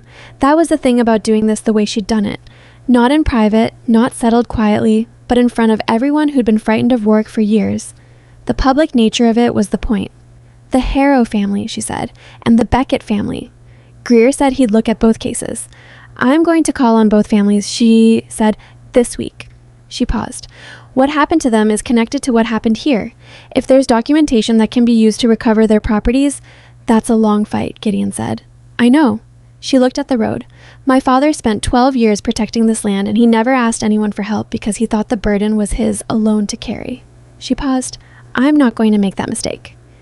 Gideon said nothing. She glanced at him and found him watching the road ahead with the quiet steadiness that she'd come to read over the last 10 days as his version of agreement. The ranch came into view as they came over the last rise. The farmhouse, the barn, the damaged seed shed with its burned wall corner, the eastern hill where the cattle had scattered on the morning this all began. It looked, in the gray autumn light, exactly like what it was. A working ranch that had been through a hard season and was still standing.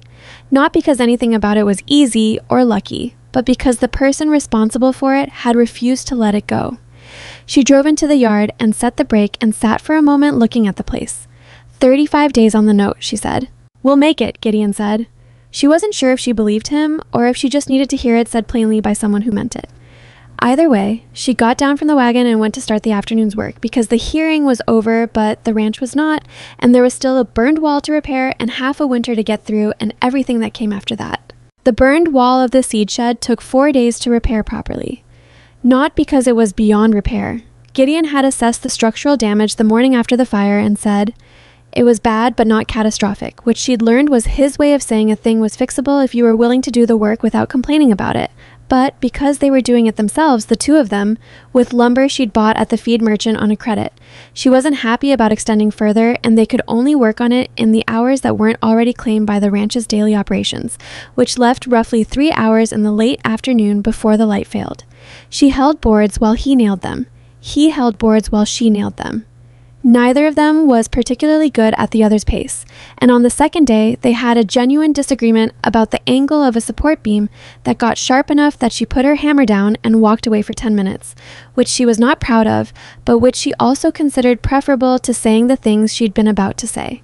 When she came back, he had adjusted the beam to her specification without comment, and they finished the wall in silence that was not comfortable but was functional, which she was beginning to understand was a legitimate category of silence between people who were actually working together rather than performing cooperation. On the 5th day after the hearing, Bellamy sent a letter. She read it at the kitchen table and then read it again and then handed it to Gideon, who was eating breakfast across from her. He read it. That's a reasonable rate, he said. It's better than reasonable, she said. It's what I should have been offered 8 months ago. Yes, he said, but you have it now. She took the letter back and looked at the numbers. 32 years on the restructured note. A monthly payment she could meet with a functional harvest even at reduced acreage. The Eastern Creek Valley listed in full as part of the collateral description, which she had specifically required and which Bellamy had, after approximately 20 minutes of gentle resistance, agreed to include. She thought about what it meant to see her father's land named correctly on a bank document, the valley included, the spring beneath it part of the legal picture now rather than a secret that one family carried alone. She wrote back to Bellamy that afternoon accepting the terms. The week after that, she visited the Harrow family. They were living on a small rented parcel 12 miles east of Red Hollow. Eleanor Harrow and her 2 sons, the older one 17 and already doing a man's work, the younger one 14 and still at the age where he watched everything the adults did with the serious, measuring eyes of someone filing it all away for later use. Eleanor Harrow was a compact, weathered woman of 50 who had the manner of someone who had cried all the tears available to her for a particular situation and had now arrived at the dry, functional plateau on the other side of grief. Adeline told her what she knew, what Sallow had said, what the documentation showed, what Greer was investigating. Eleanor listened without interrupting, and when Adeline finished, she said, I always knew it wasn't right. We had paper on that land. You did, Adeline said, and if Greer's investigation finds what I think it will find, you may be able to file a recovery claim. May, Eleanor said, I won't tell you it's certain. It isn't. She paused. But you have more ground to stand on than you did a month ago, and you have someone willing to stand on it with you. She set a piece of paper on the table. Sipe's name and address, and below it the name of the county seat attorney who handled land recovery cases. These are people who can advise you on what a claim would require. The first conversation is free. Eleanor looked at the paper. She looked at her older son, who was standing in the doorway of the small kitchen, trying not to look like he was listening intently and failing. She picked up the paper. "Why are you doing this?" she said. Not suspicious. Genuine. Adeline thought about how to answer that honestly. "Because what happened to your family is connected to what happened to mine," she said, "and because my father spent 12 years protecting his land alone and it almost cost me everything. I don't think that's the right way to do it." She visited the Beckett family 2 days later. The situation was more complicated. Thomas Beckett had sold under pressure rather than lost through a formal process, which meant the legal recovery path was narrower and uglier. But Greer was already looking at whether the sale constituted coercion, and had asked for the Beckett's original paperwork. She gave Thomas Beckett the same names she'd given Eleanor Harrow and drove home in the early dark and sat in the kitchen and was tired in a way that was different from the exhaustion of the previous weeks. Not depleted, just the honest tiredness of someone who has been doing necessary work. Gideon had made soup. She didn't know when he'd found the time, but it was on the stove when she came in. Nothing elaborate. Some beans and salt pork and whatever vegetables had been in the root cellar. And it was hot and it tasted like something a person needed after a long day, which was the only standard that mattered. She sat down and he set a bowl in front of her and sat across with his own, and they ate without ceremony, and partway through she said, "The Beckett situation is harder." "I know," he said. "A sale is different from a foreclosure. Greer thinks coercion might be provable. Sallow's testimony about the pressure campaign Rourke ran on neighboring properties is going to be relevant." "It'll take time." "Yes." She looked at her soup. "Thomas Beckett is 58 years old. He's renting. His wife died 2 years ago." She paused. "He looked at me like I'd told him there might be a door he hadn't tried yet. I don't want to have given him something that isn't real." "You gave him information," Gideon said. "What he does with it is his." "I know, She stopped. "I know."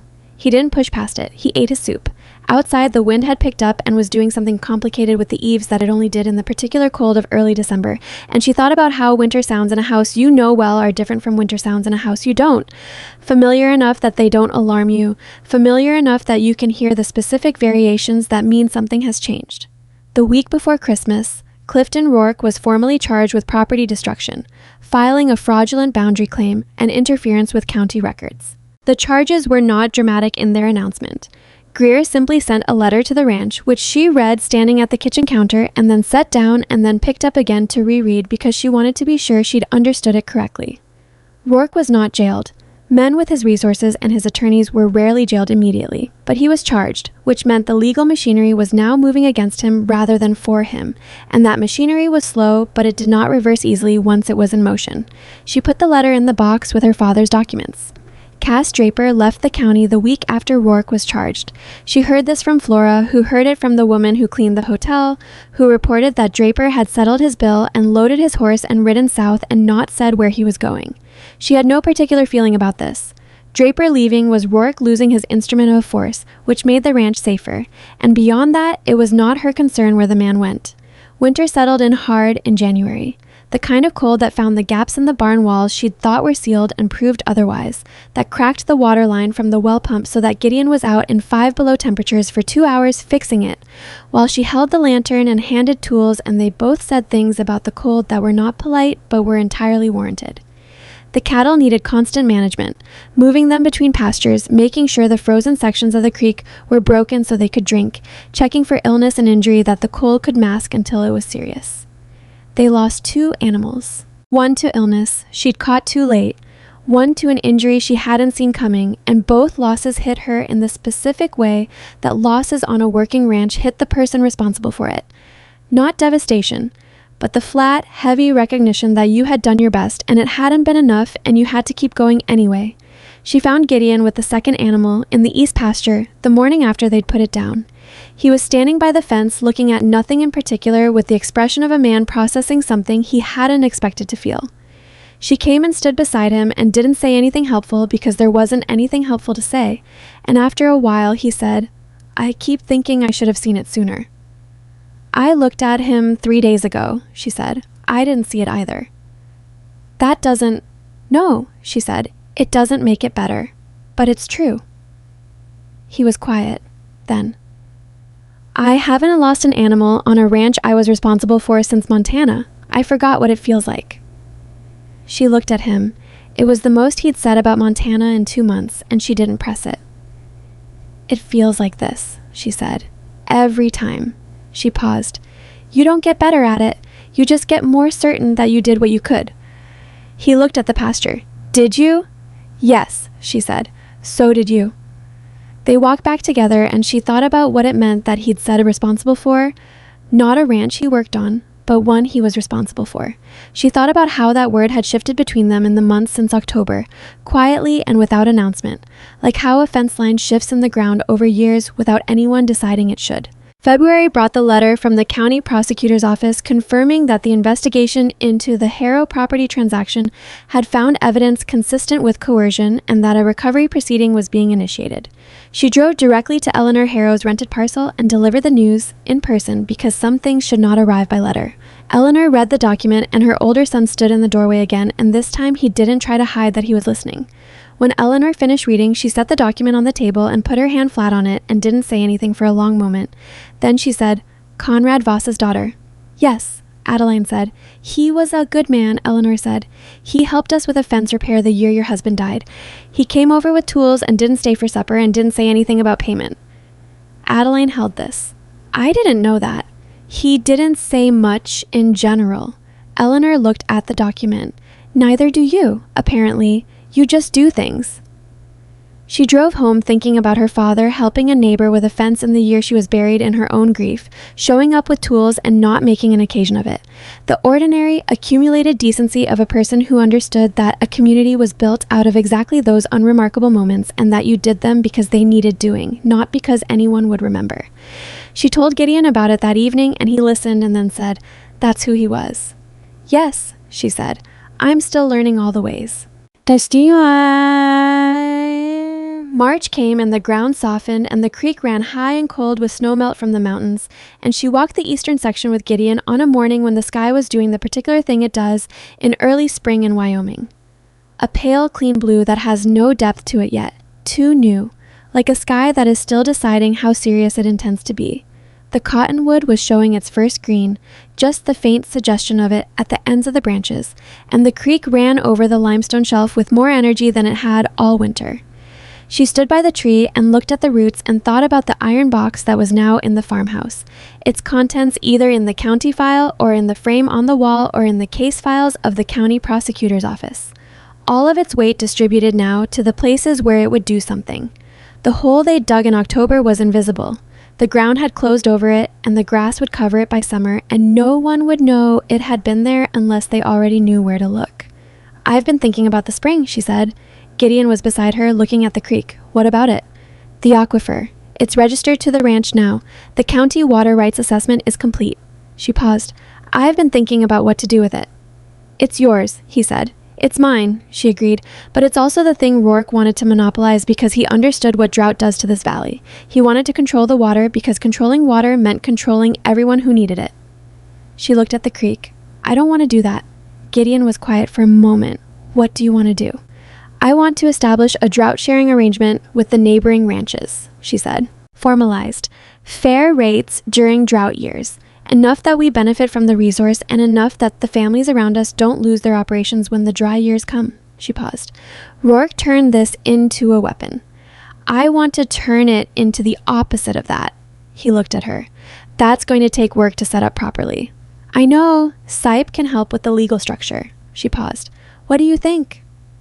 It was a genuine question. She'd been asking him genuine questions for months now and receiving genuine answers, which was a thing she valued more than she'd expected to when she'd laid out the terms of their arrangement at the same kitchen table in October.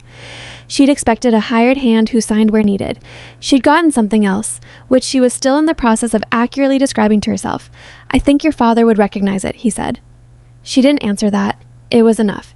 In April, Bellamy approved a supplementary loan at a fair rate for new seed stock and 2 replacement animals, citing the ranch's improved collateral position and payment history, which was a sentence she read 3 times and found satisfying in the specific way that being taken seriously after being dismissed is always satisfying.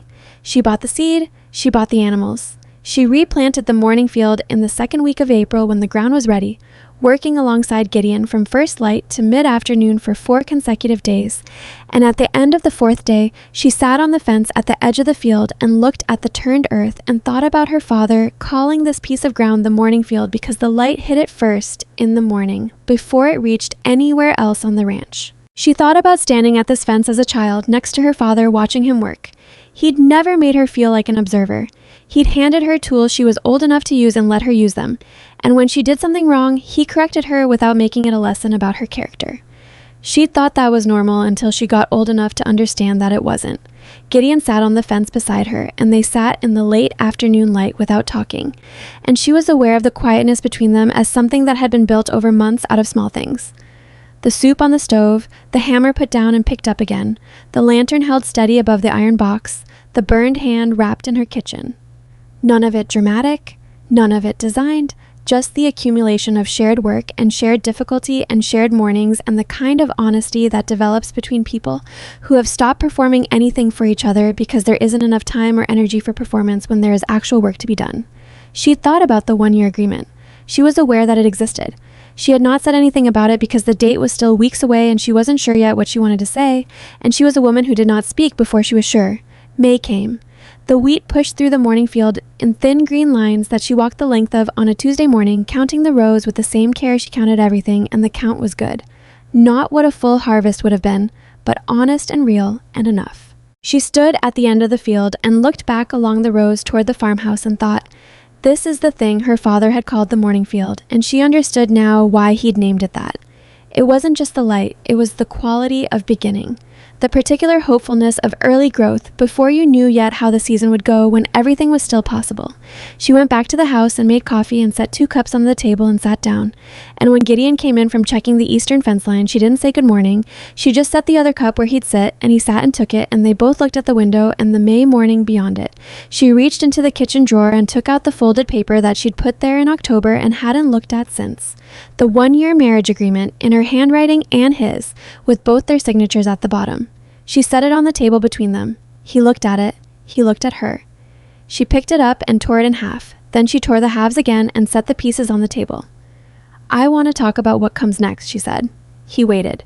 The legal arrangement we made in October served the purpose it was designed to serve, she said. The bank is restructured.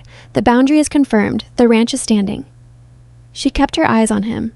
I'm not interested in maintaining a legal arrangement for its own sake. Neither am I, he said. What I'm interested in, she said carefully, because she was constitutionally incapable of saying important things carelessly, is whether what's actually been happening here for the last 7 months is something we're both willing to call what it is. He was quiet for a moment. Outside, the morning was doing what May mornings do, filling up with the sounds of working land, birds and wind and the cattle moving in the east pasture, the creek running its permanent argument over the limestone.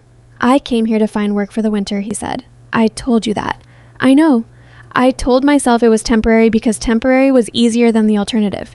He looked at the torn pieces of paper on the table. The alternative being that I might find somewhere worth staying and then have to find out whether I was capable of it. Anne, she said, and I'm still here, he said, past winter, into spring. He met her eyes. I didn't drift here, Adeline. I stopped here. There's a difference, and I've known it for a while. She held that. I'm not an easy person to be partnered with, she said. I don't share decisions easily. I have opinions about nearly everything, and I'm usually not wrong, which makes it worse. She paused. I will put my hammer down and walk away when I'm about to say something I'll regret, which you've seen. I've seen it, he said. I've also seen you come back and do the work. I'll argue with you. You already do. Regularly, she said. I know what I'm agreeing to, he said. He said it plainly, not as a performance of certainty, but the way a person speaks when they've been thinking about something long enough that the uncertainty has burned off, and what's left is just the truth of it. Do you? She thought about a stranger on the road in October, noting a broken fence, a cup of terrible coffee, 6 words on the back of a child's drawing, a brass key, an iron box in the roots of a cottonwood, and the 2 of them carrying it home through the dark. Yes, she said. I know what I'm asking. He reached across the table and picked up one of the torn pieces of paper and looked at it. Should we get new paperwork? Something that isn't torn into 4 pieces? She almost smiled. Sipe can handle it. Of course he can, Gideon said. He put the torn piece down and she collected all 4 pieces and dropped them in the stove, and she watched them catch and burn and thought that there was something right about it.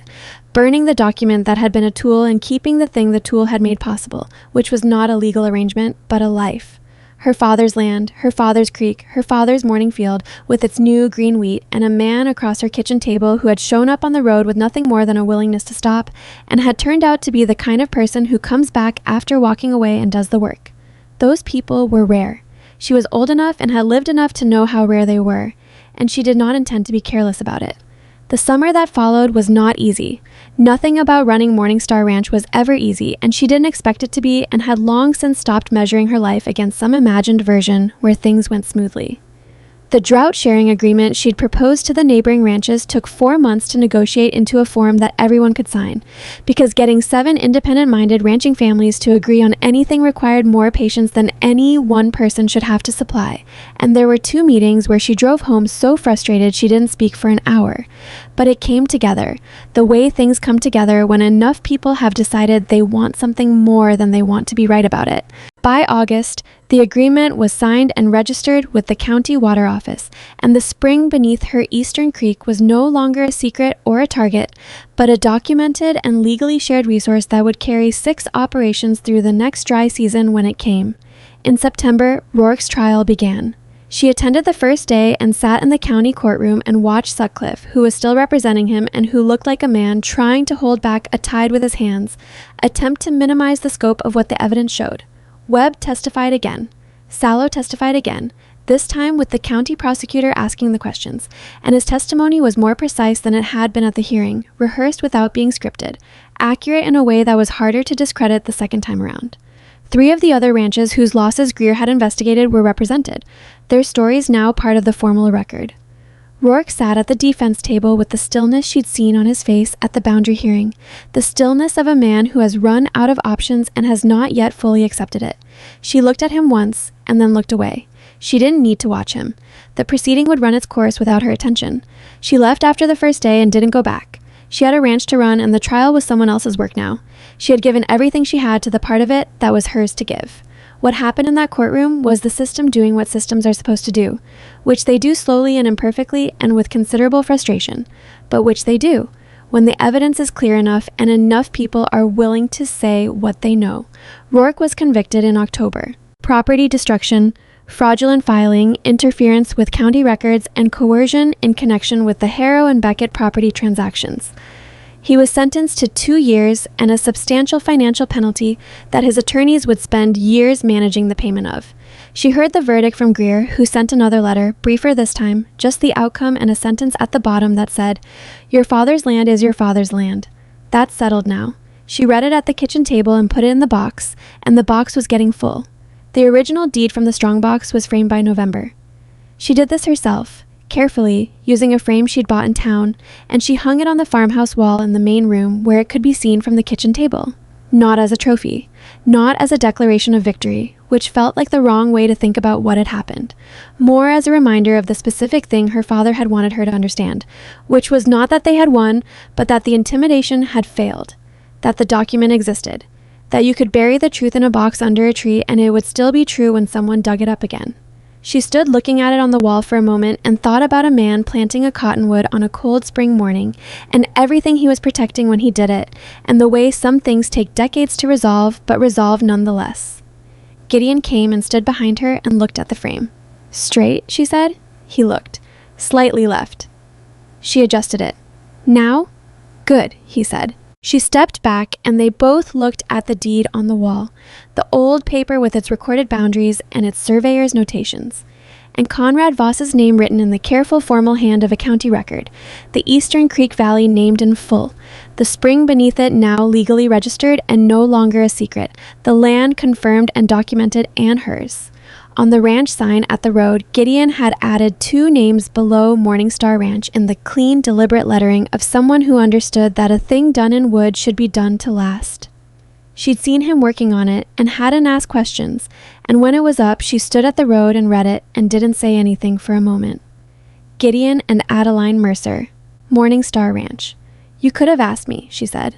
"I could have," he agreed. Do you want me to change it?" She looked at the sign. She thought about a woman who had stood at a broken fence in October and told a stranger she didn't need a cowboy, she needed a husband, by which she had meant she needed a legal instrument to solve a practical problem. She had been right that she needed a husband. She had been wrong about what a husband was. A cowboy could ride hard and work long and handle a crisis with his hands. She had never doubted that, and it was worth something. But a husband, the kind worth having, the kind that didn't come along often and wasn't found by looking for him, was someone who showed up in ordinary time as well as the hard time. Someone who made soup when you came home tired. Someone who adjusted the support beam to your specification and didn't make an occasion of it. Someone who held a lantern steady above an iron box in the roots of a cottonwood and understood that what was being uncovered mattered more than any particular moment in the uncovering of it. Her father had understood that. He'd put everything he had into the ground for her and waited for her to find it and trusted that she would. That was its own kind of love, not the kind that announces itself, but the kind that does the work. She thought about what it had taken to build what they now had on Morningstar Ranch. Not a single dramatic act, but the accumulation of 10,000 ordinary ones, the fence repaired and the soup made and the hammer put down and picked back up, the difficult conversations held until they were finished, the losses acknowledged and then set aside because the work was still there waiting. None of it smooth, none of it perfect, all of it real, which was the only standard she'd ever trusted. "No," she said, "don't change it." She walked back up the road toward the house, toward the morning field, where the last of the fall wheat was still standing, toward the kitchen where the coffee was probably already on because Gideon had gotten in the habit of starting it when she went out in the morning, which was a small thing and which she had decided was exactly the kind of small thing that held a life together. The cottonwood was visible from the road, its leaves going yellow at the edges now that October had come around again. The creek beneath it running clear and cold and permanent over the limestone shelf above the spring that had started all of this. The water that her father had known about and protected and finally, in the most unexpected way, shared. She went inside. The coffee was on. She poured a cup and stood at the east window and looked out at the morning field and the creek and the cottonwood in its autumn yellow. And she thought that this was what her father had been trying to preserve. Not just the deed, not just the water rights, not just the legal description of a boundary. This, the ordinary morning on a piece of land that was known and tended and genuinely, stubbornly, unmistakably hers. Some things take years to understand. Some things only become clear after the crisis has passed and you're standing in an ordinary moment with coffee in your hand and the light coming through a window you've looked through your whole life, and you finally see what was always there. That belonging isn't something that happens to you. It's something you choose again and again, in the small decisions and the large ones, in the staying when leaving would be easier, in the turning back after walking away, in the planting of a tree on a cold spring morning because you want the land to know you intend to stay. Outside, the morning went about its